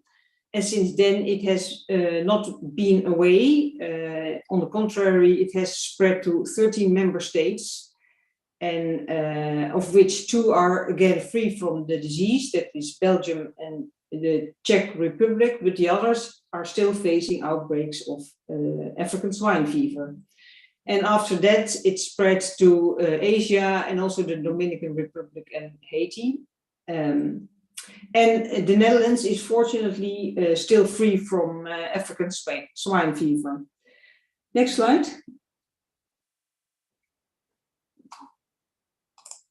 So if we talk about the different levels with the rules and legislation, well, first, what I said, we have to deal with the standards of the World Organization of Animal Health, the Threshold Animal Health Code, which is applicable also in the Netherlands. Fortunately for us, in the standard, it is mentioned that the African swine fever of a member country is not affected when only wild boar are affected. So if we see the outbreaks in the European Union, the wild boar population is mainly affected, and it should not affect the free status of a member country. But we see that despite this standard, that there are many trade barriers for the European member states if they have African swine fever in their wild boar population. And the Union and the Commission and all the various member states try to overcome these barriers, but that is not an easy way to do. So this is the first level of legislation and standards where we have to deal with. Next slide, please.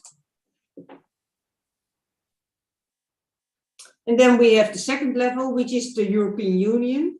And the legislation that has been made since the 60s of the last century. So we are more or less used to have regulation from the Union and from the Commission. And it is legislation on various issues. An important one is the trade. If the European wants to import animals or product from animals from third countries like Asia, well, there's hardly any room for individual member states to set their own rules. The majority of the rules about import comes from the European Union. So also about border inspection posts and requirements for the products and which countries are allowed to export their products to the European Union. There's not much room for member states to influence this, but it is also easy and clear for us as well. And of course, we have to deal. We have export to third countries, and then there are many certificates between the member states and third country. Which are the requirements to export animals and animal products safely? If you talk about the control of African swine fever, if you have African swine fever in the member states, then there's a set of rules and a set of measures, and that's in the another slide, but I will come to that later. There's a lot more from the European Union. We get a lot of scientific reports from EFSA, the Food Safety Authority, which are very convenient and very informative. So if we have questions about risks, etc., of certain animal diseases or scientific developments, then EFSA make reports and opinions that can help us as the European Union to set up rules and to make adjustments if necessary. Well, the EU, the Commission sent people to affected countries to see whether they behave according to the rules and whether they apply the regulation correctly. They also decide whether there's compensation for example, culling infected farms. And they also do a lot of research, and they try to find research projects to help us to develop control measures and prevention measures. And of course, there's a lot of exchange of knowledge and experiences. Next slide, please.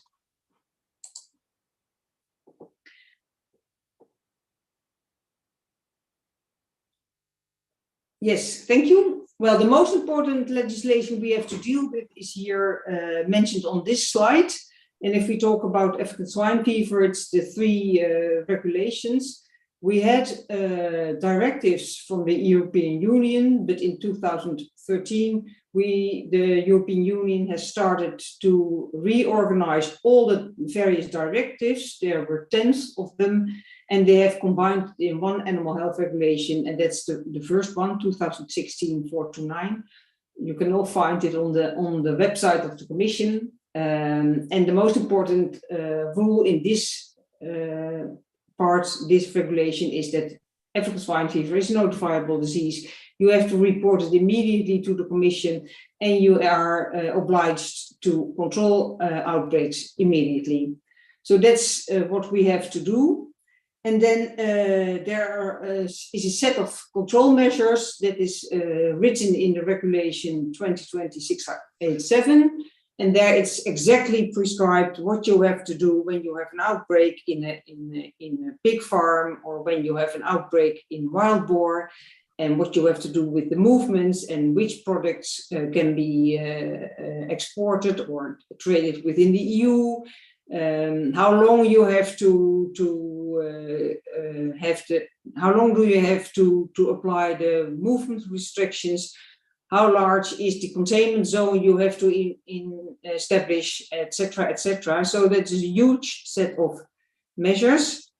And fortunately, we did not have to apply them for African swine fever yet, but now we are well trained in the control of highly pathogenic avian influenza, because the set of measures is more or less the same.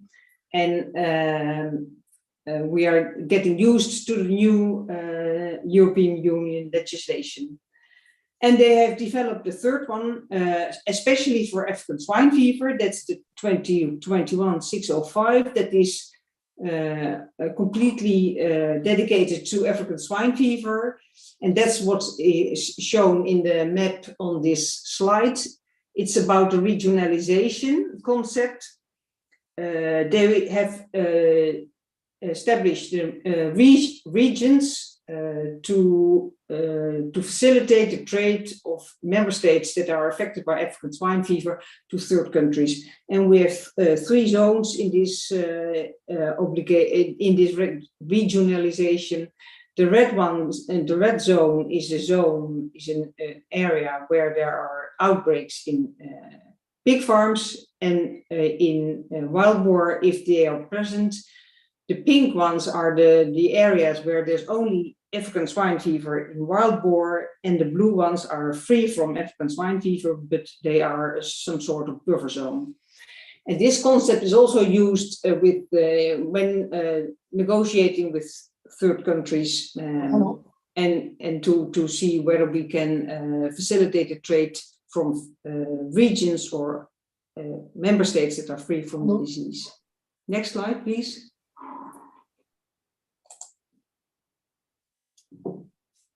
And then and then we have the national level. The control of African swine fever is highly centralized. It's all directed from the Ministry of Agriculture. We have measures for the prevention of African swine fever, like cleaning and disinfection of trucks that return from countries with outbreaks. We have additional checks of the competent authority on the cleaning process of these trucks, and we have rules for the biosecurity measures on farms, which is a private quality system, and we hope in this by these measures that we can prevent introduction of African swine fever in the Netherlands. But if we have it, we have some additional control measures implemented in our national animal law. That's a standstill of 72 hours. We will probably do preventive culling of farms in a 1 kilometer zone around an outbreak. That's based on our experience with classical swine fever. And we have now implemented a differentiation between commercial farms and hobby farms, because we think that hobby farms do not really play a role in the transmission of African swine fever in the Netherlands. And we hope that we can do it tailor-made. So, but that will depend on the situation, and we have to decide that later if we have an outbreak. And that brings me to the last 2 slides, and then I give the words to my colleague. Next slide, please. And this is the last level of legislation we have to deal with. We have made a roadmap to carry out some more activities to prevent African swine fever introduction. And then we see that if we talk about pig farms, then it's all centrally organized, what I said. But if we talk about prevention of introduction in wild boar, or if we would like to see some additional measures for wildlife management and wild boar control, then it's not our responsibility, and we do not have the power to do something. It is all carried out by the provinces, and we do work together closely, and there's a good relation between the provinces and us. But if we talk about preventive measures only to prevent introduction of the virus or to reduce the number of wild boar, it's not up to the ministry, but up to the provinces. And when you have to make some additional measures, you also will have to deal with the private owners of land where the wild boars are present, and that's also not easy to set some rules and do something about the control of wild boar if you have to deal with various levels and various organizations. And we still hope that we don't need it, but well, we will see. Next slide. So there are in the Netherlands a lot of rules for the prevention and the control of introduction of African swine fever, or if it's there to control the African swine fever. The majority of the rules comes from the European Union. And for some additional measures, we try to use the experience and the knowledge from other diseases like avian influenza and foot and mouth and classical swine fever. But we also depend on, in the successful control and successful prevention, on the behavior and the attitude of stakeholders. That means tourists, farmers, truck drivers, and consumers. But the situation in the EU is not improving, so we need to be aware continuously. And in our opinion, we think that there is sufficient knowledge to control ASF and also to prevent introduction, but we see from the European Union that it's not very easy. So for us, the main question remains why it's so difficult, but that's not the question we are going to discuss here with you, but that's something we are interested in the Netherlands. Next slide, and I will give the word and the floor to my colleague, Christiane Bruske. Thank you.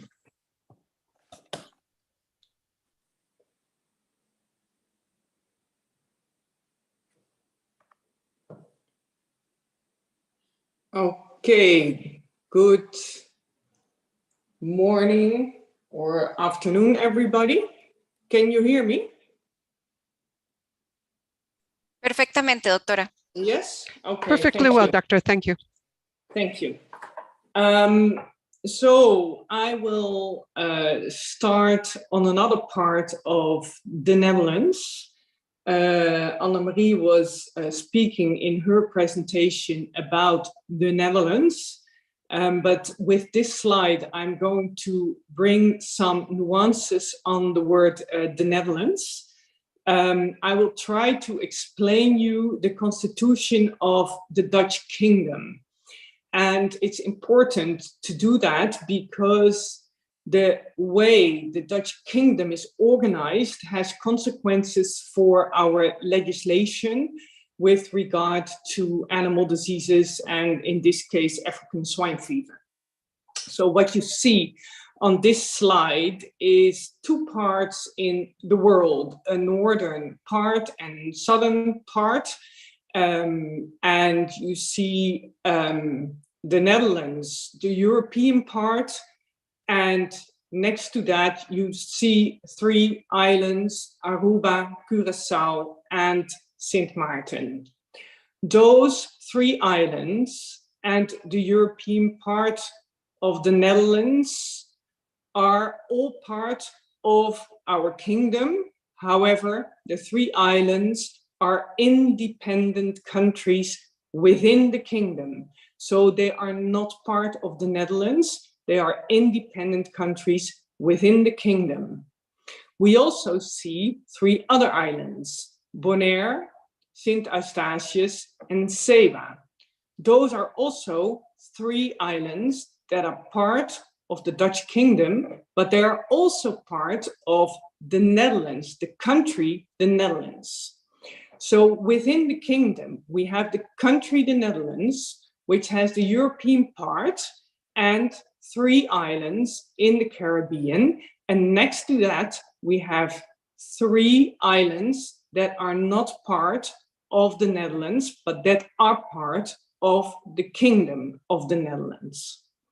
To make it even more complicated, the European part, as Annemarie explained, is part of the European Union. The three islands that are part of our country, the Netherlands, are not part of the European Union. On the bottom part of the slide, you can see the location of the islands. On the islands, I'm looking at my iPad, it's the islands 1, 2, 3. So Aruba, Curaçao, and Bonaire, they are in the southern part of the Caribbean part of the kingdom, next or very close to Venezuela. And the other ones are more north, next to, for example, the Dominican Republic. Another important point here to mention, which is related to the legislative part, the three islands that are part of the Netherlands, they are not part of the European Union. There are countries that have overseas areas in the Caribbean, and these overseas areas can be part of the European Union. For example, the island Sint Maarten shares the French island Saint-Martin, which is part of the European Union. Our islands that are part of the country, the Netherlands, are not part of the European Union. This means that these islands do not fall under European legislation. The Dutch Constitution changed in 2010. Before that, we had the Dutch Antilles and we had the Netherlands in Europe. Before 2010, we had legislation for the Dutch Antilles. And after 2010, the main part of that legislation was taken over on the Caribbean islands that are part of the Netherlands. I will now only speak about Bonaire, Sint Eustatius, and Saba. Those are the parts of the Netherlands, and since the other islands are separate countries, there are other responsibilities and there are other people responsible for example, animal disease management on these islands. We are only responsible for the three islands that are part of the Netherlands. And to be honest, we are speaking here today about legislation. Well, I can tell you there is not much. there's basically nothing. And that is a serious problem when you deal with animal diseases. We've never had big animal disease outbreaks on these islands. And that is maybe the reason why we've never paid really much attention to this. And it's a point that we should pay attention to. But now we see that we have a disease like African swine fever in the region, but we also have diseases in the region like classical swine fever. In South America, we have areas where we have foot-and-mouth disease. And what we also see is the increasing threat of avian influenza. And I have seen over the last period that we basically do not have legislation to do what we need to do when we would have an outbreak of one of these animal diseases on one of the islands, being part of the country, the Netherlands. Next slide, please.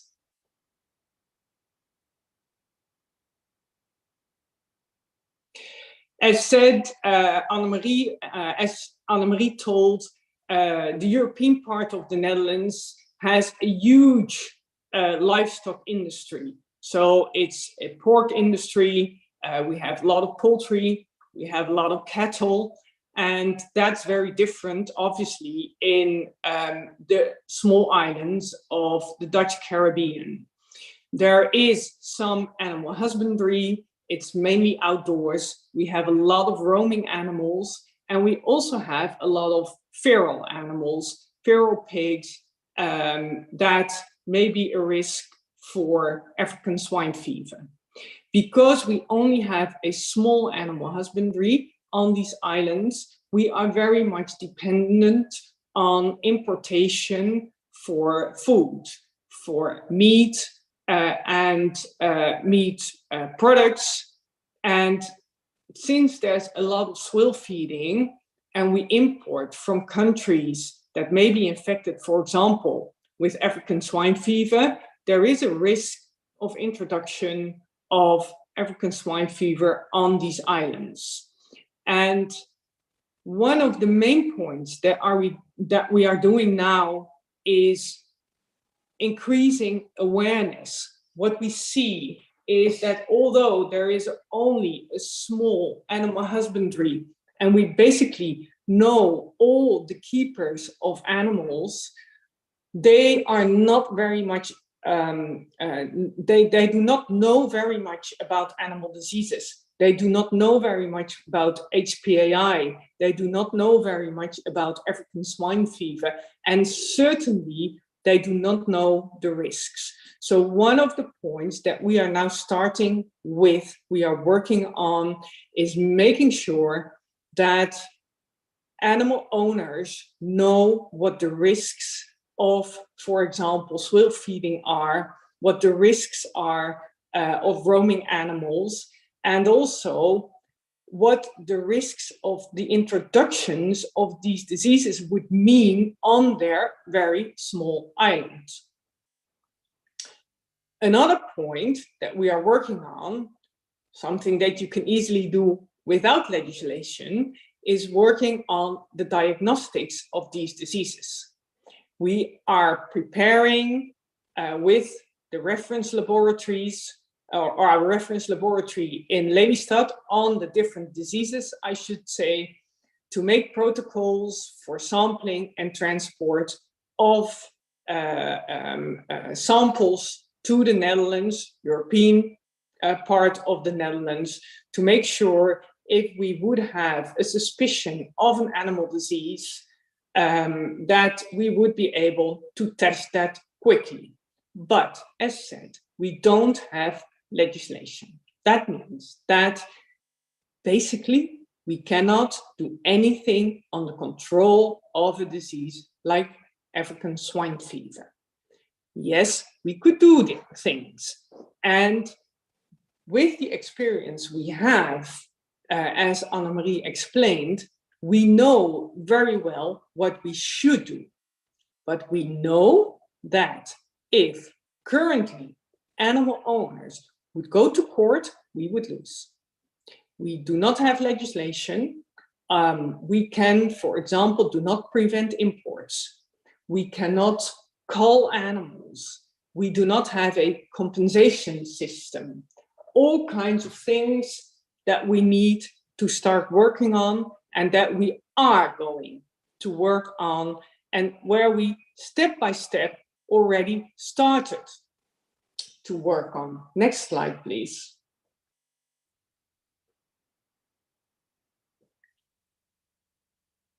So the steps we are taking now is, as said, very much increasing awareness of farmers. That is one of the most important things. We try to prevent import of contaminated products, and we try to confiscate products at the airport, although we do not have the underlying legislation. We try to prevent the introduction of the disease in animals, but as you can see on the picture that I added, it's a picture of the way people have one or two pigs next to the road. It's very easy to give something to such an animal. The animal most probably gets swill, and the risk of introduction, if we cannot prevent the introduction of contaminated products, the risk of introduction of such products to the animals is not small, I would say. Next slide.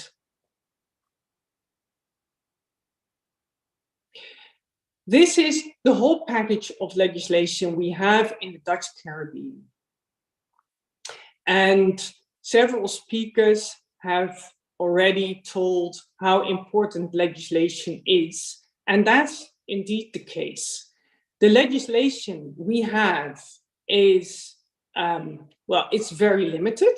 First of all, it's very old, and the world has changed very much. If you look at animal diseases, the spread of animal diseases, the easy way animal diseases spread all over the world, like human diseases spread all over the world. And that means that it's very important to develop this legislation. One of the points that we are currently working on, and that is not so easy, and it counts not only for the Ministry of Agriculture, but for all ministries in the Netherlands, is the comply or explain procedure. That means as much that all the legislation that we develop currently should be in line with the legislation in European part of the Netherlands, because these islands are part of the country, and the legislation basically should be the same, unless there are good reasons not to do so. You can imagine that for legislation, which is mostly Dutch legislation, it's already difficult. But for us, in legislation that is mostly European legislation, it's even more difficult.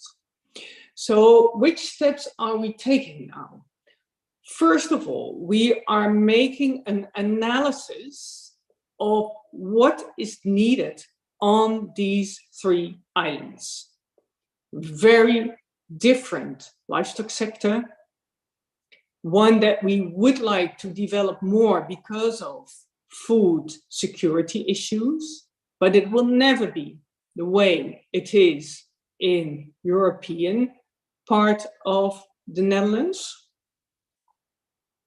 Secondly, we have mainly European legislation which is most probably not so much applicable on these small islands.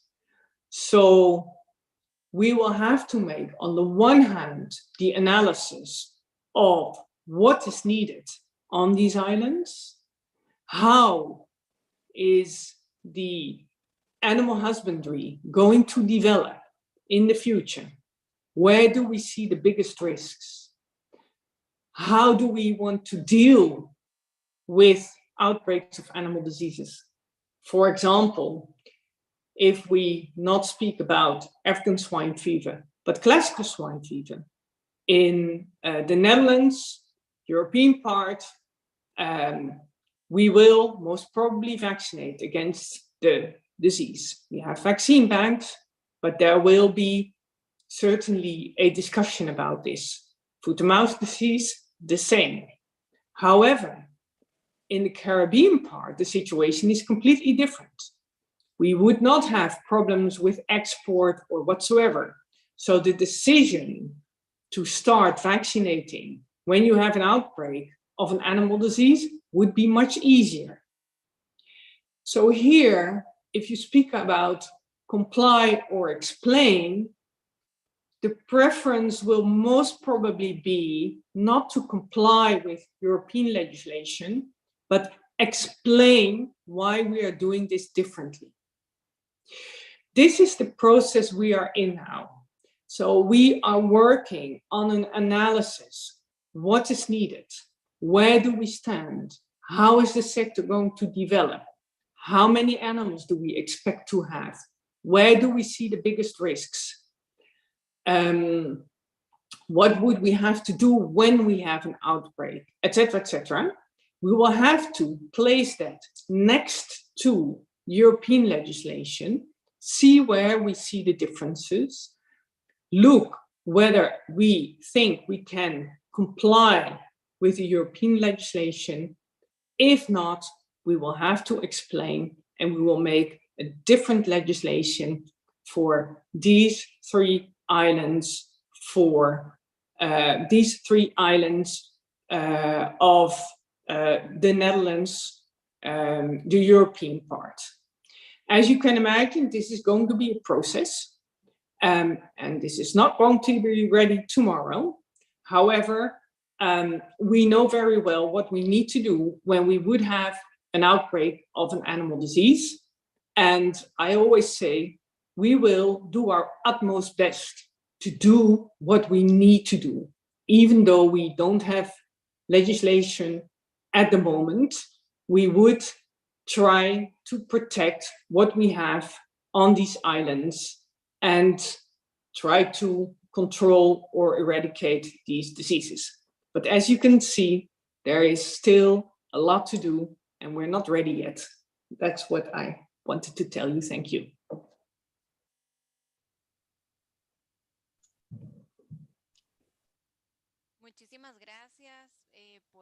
Thank you very much for this narration of your experiences, this scenario we have in the Netherlands, as well as in the other part, all these two different scenarios you have under the kingdom. And this, thank you very much, because it makes us better identify with those countries that are working so hard to develop their legislation to address these emergencies. We are a bit behind schedule, so let us move into the next presentation. We have 20 minutes for the next presentation.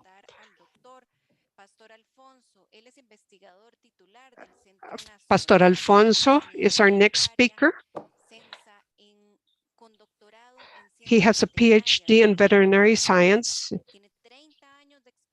30 years of experience in the design and conduction to contribute to the progress of surveillance and control programs in animal health and participation in different scientific processes to clarify suspicion of exotic diseases in animals. He is an expert of the World Health Organization and head of the Collaborating Center for the Reduction of Risk for Disasters, member of the Animal Health Program of CaribVET, and head of epidemiology.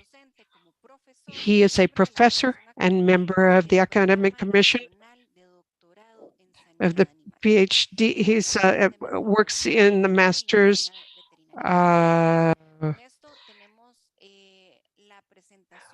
With this, we will now hear Dr. Pastor Alfonso. And this is Cuba's experience in its legislation for African swine fever. Doctor, the floor is yours.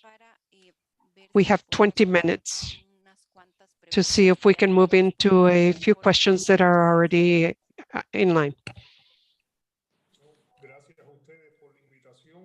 Thank you for the invitation to participate in this seminar. Is everybody hearing me? Okay.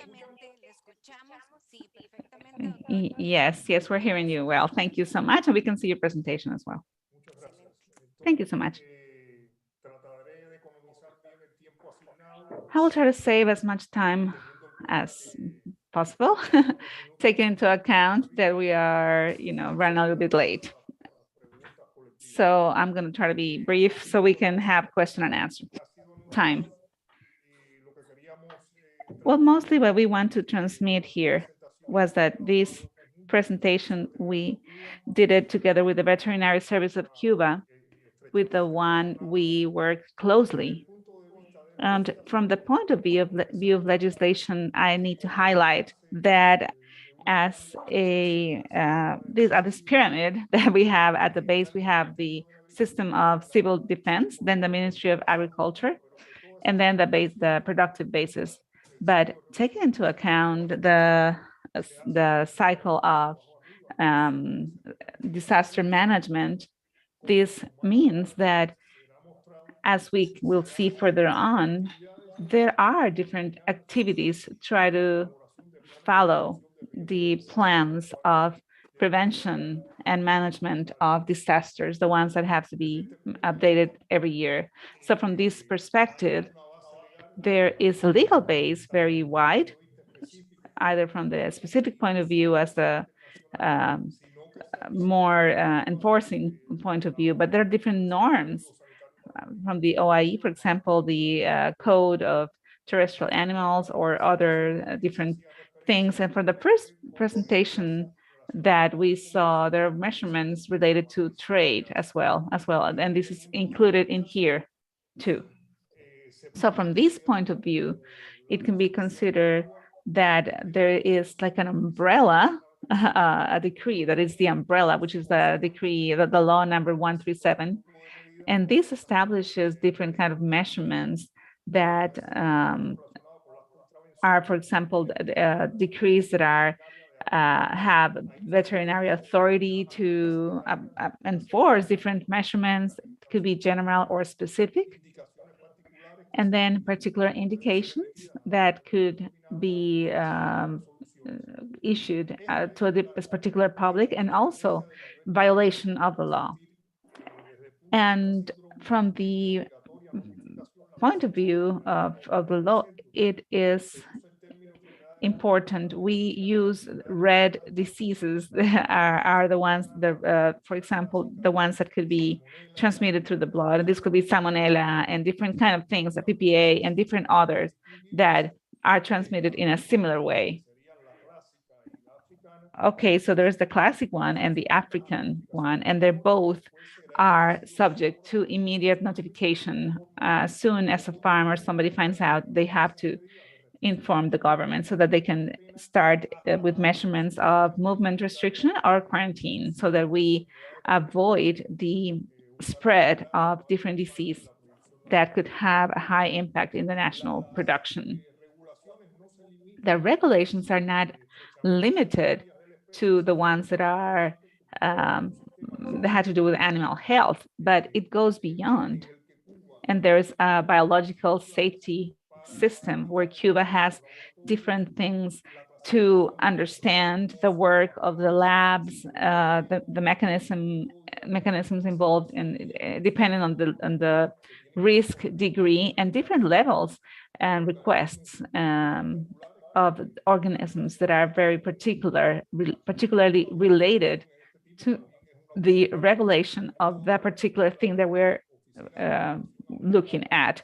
We have a national regulation authority that belongs to the Ministry of Technology and Environment, and it influences all throughout the government, influences all the guidelines in terms of quality systems. In this context, the National Center of Animal Health, as we're saying, they are the ones that diagnose the exotic disease, and they work together with, they belong to the OMSA, and also they have developed capabilities in terms of molecular amplification or other media in which you can confirm really quickly the presence of these diseases in the population. Therefore, we work really closely with the veterinary authority from the to try to eliminate any suspect. So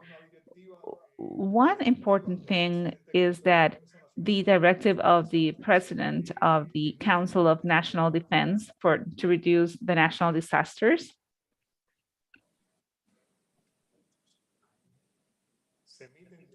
So these are issued in a regular way. And this has to do with directives or methodologies for the control of national disasters. So we have to highlight that there is a focus that we don't only have to focus on one emergency, but in multiple. So, for example, we apply the same for natural challenges, like, for example, hurricanes or droughts or fires, and these will affect other things. So we have this multi-danger reduction plan, and this plan of risk management of disasters, we analyze the danger, we see where we have gaps and what could be the consequences of this disease. And we could do a very quick risk analysis, and further on, we go deeper in that analysis. But the first one will allow us to mitigation really quickly, and also the deeper analysis where we do we kind of rehearse what would happen in case of a crisis, and then we can solve all the issues that we may find in the way. So this is how we could manage a biological disaster, for example. So we have an information phase, which is where we start telling about the risk. Then the alert phase, when there's an imminent danger or we suspect that this could be, and then the alarm phase, when we just inform everybody because it is confirmed, the diagnostic has been confirmed. So this allowed us to organize the replies. So in case it's necessary, we also have an animal health system for emergencies. We have a directive group, even though they have directive positions at provinces and different things. So even though the emergencies have a local focus, this allowed us to contain the emergency. And from the point of view of the legislative, in case of emergencies, there is a chance to address these resources towards the organization that need this. So now in the directive technical group, we have one group, this Directorate of Animal Health. We have a unit of laboratories and diagnostics. We also have that as a unit that is part of this team. Then we have in this group the director of the National animal health organization. So these functions are, the people that are here, they are focused in making the right decisions in order to how to implement the different technical strategies, and they have the proper legal background or the proper legal, they know all these things, so they can get into practice all the things that they have to do. And also notifying the OMSA according to the sanitary code. In this technical group, this operative group, it's more operational, as the word indicates, and this is headed by the Department of Epidemiology, and there is a subgroup of epidemiology, veterinary epidemiology, and also specialists in swine disease, etc. So then when we submit all these initiatives under the improved continuous improved strategy, it means that every time we do this, we improve our system. So thank you very much for your attention. I hope that I was able to transmit the message. Well, very efficient. Thank you so much for understanding this. We're a little bit behind schedule in all this very interesting presentation. Thank you so much. Very interesting, the experience of Cuba. So now we are going to, there are some questions that have been answered throughout the presentation, and the same people have been answering them, but we're going to just give room to about like 3 different questions since we are so behind schedule. And the first question is, first of all, I want to thank everybody, all the experts that are here. The truth is that it has been very, very interesting, this subject. And as we can say at the beginning, we have a second part of this topic at the end of June. We'll do another presentation. So the first question is addressed to Dr. Long from FAO. And they are asking, in case of regional organization that can create these regulations, which would be the most recommended mechanism to a better implementation, a more efficient implementation of these regulations? Thank you so much, Erika. Can you hear me? Yes, we're listening to you. Yes, thank you for the question, which is quite interesting. As we have shown, the regional organizations depend on the administrative capacity that they have. So some of them can actually even elaborate different norms. So they have a wider scope. But what I have experienced is that this somehow has to be used with caution, because it is very important that whatever is implemented at national level, it's also important to do not lose the international scope, because if some implementations are too strict, but when they try to put them into practice, they're not really implemented. So to avoid this, we need to learn about the different experiences of the countries and take into account which provisions of the law we have to establish as concrete objectives and which other ones have to be wider objectives. I hope that my answer is clear. Thank you very much, Carmen. Thank you so much. Excellent.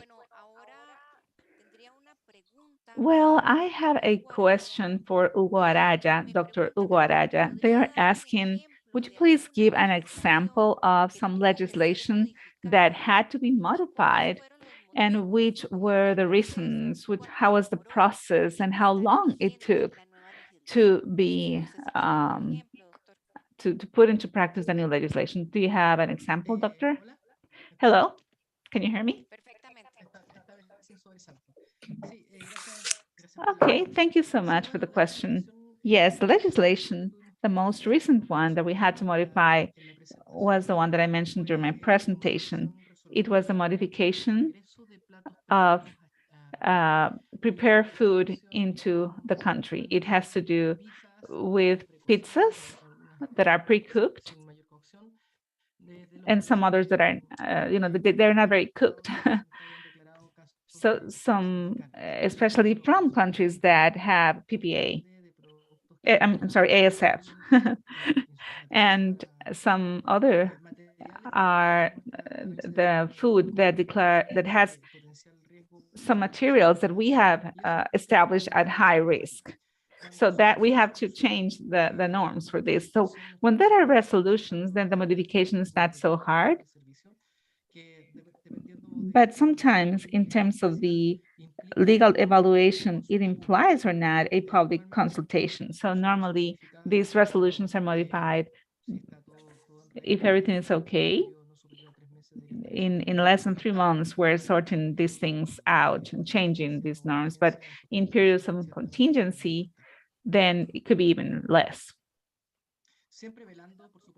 Always, of course, we have to take into account that every change that are required, they have to be under the law, according to the law that is already there as an umbrella. Thank you, Dr. Araya, for your answer. And our last question, because we have so many people, so many questions and such little time. We have a question. It says, are there directives or recommendations that are, communitary in the European Union at ASF that are oriented specifically to truck drivers when they come into the European Union?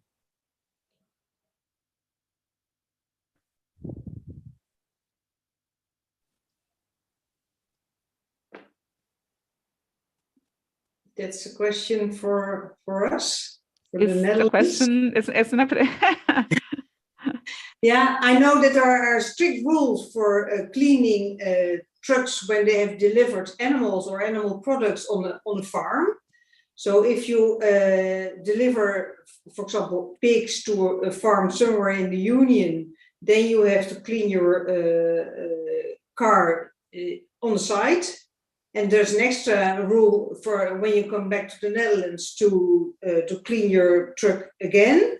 But to be honest, I don't know by heart whether there is a rule for trucks that coming from third countries that move into the Union to deliver the products.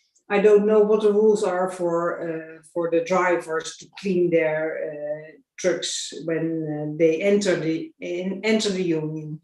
So I'm sorry, I cannot give an answer to the last part for import in the Union.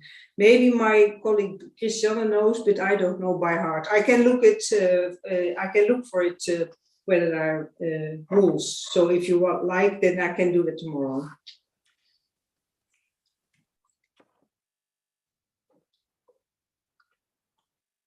Perfecto.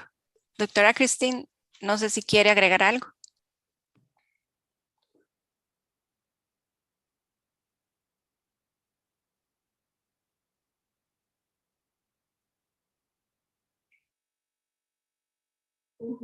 I don't know if it still works. Do you hear me? Sí, le escuchamos. Okay, but I can't get my camera on.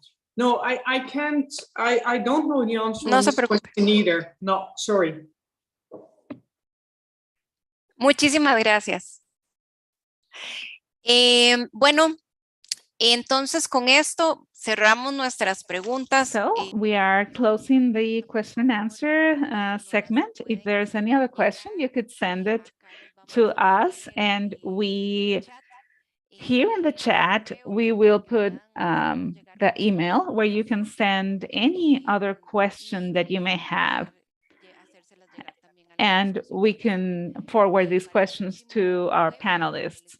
So the next webinar, as we said, we're going to be sending the invitation and the agendas, and we will be talking a little bit more about the different models of legislation of the African swine fever, and we will be talking a little bit more about legislation at the regional level So please keep tuned about this information, about this invitation, and hopefully you can follow us. And remember, you can share this invitation.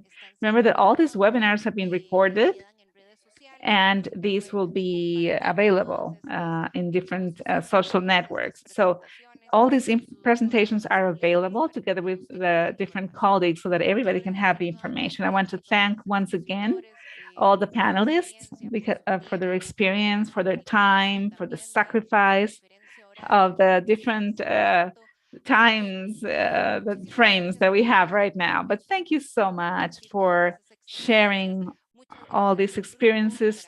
Thank you for the group, interagency group. We had to highlight the group that we get together every week to develop and analyze these topics that have to reach all of you, that we could help and stop the spread of the African swine fever, and all the equipment of the IICA that has been cooperating in the management of these webinars, and also the equipment of OMSA, previous OIE, helping with the questions. So thank you so much. A very big hug to everybody. Have a wonderful week, and we will see you in the following webinar. Thank you very much.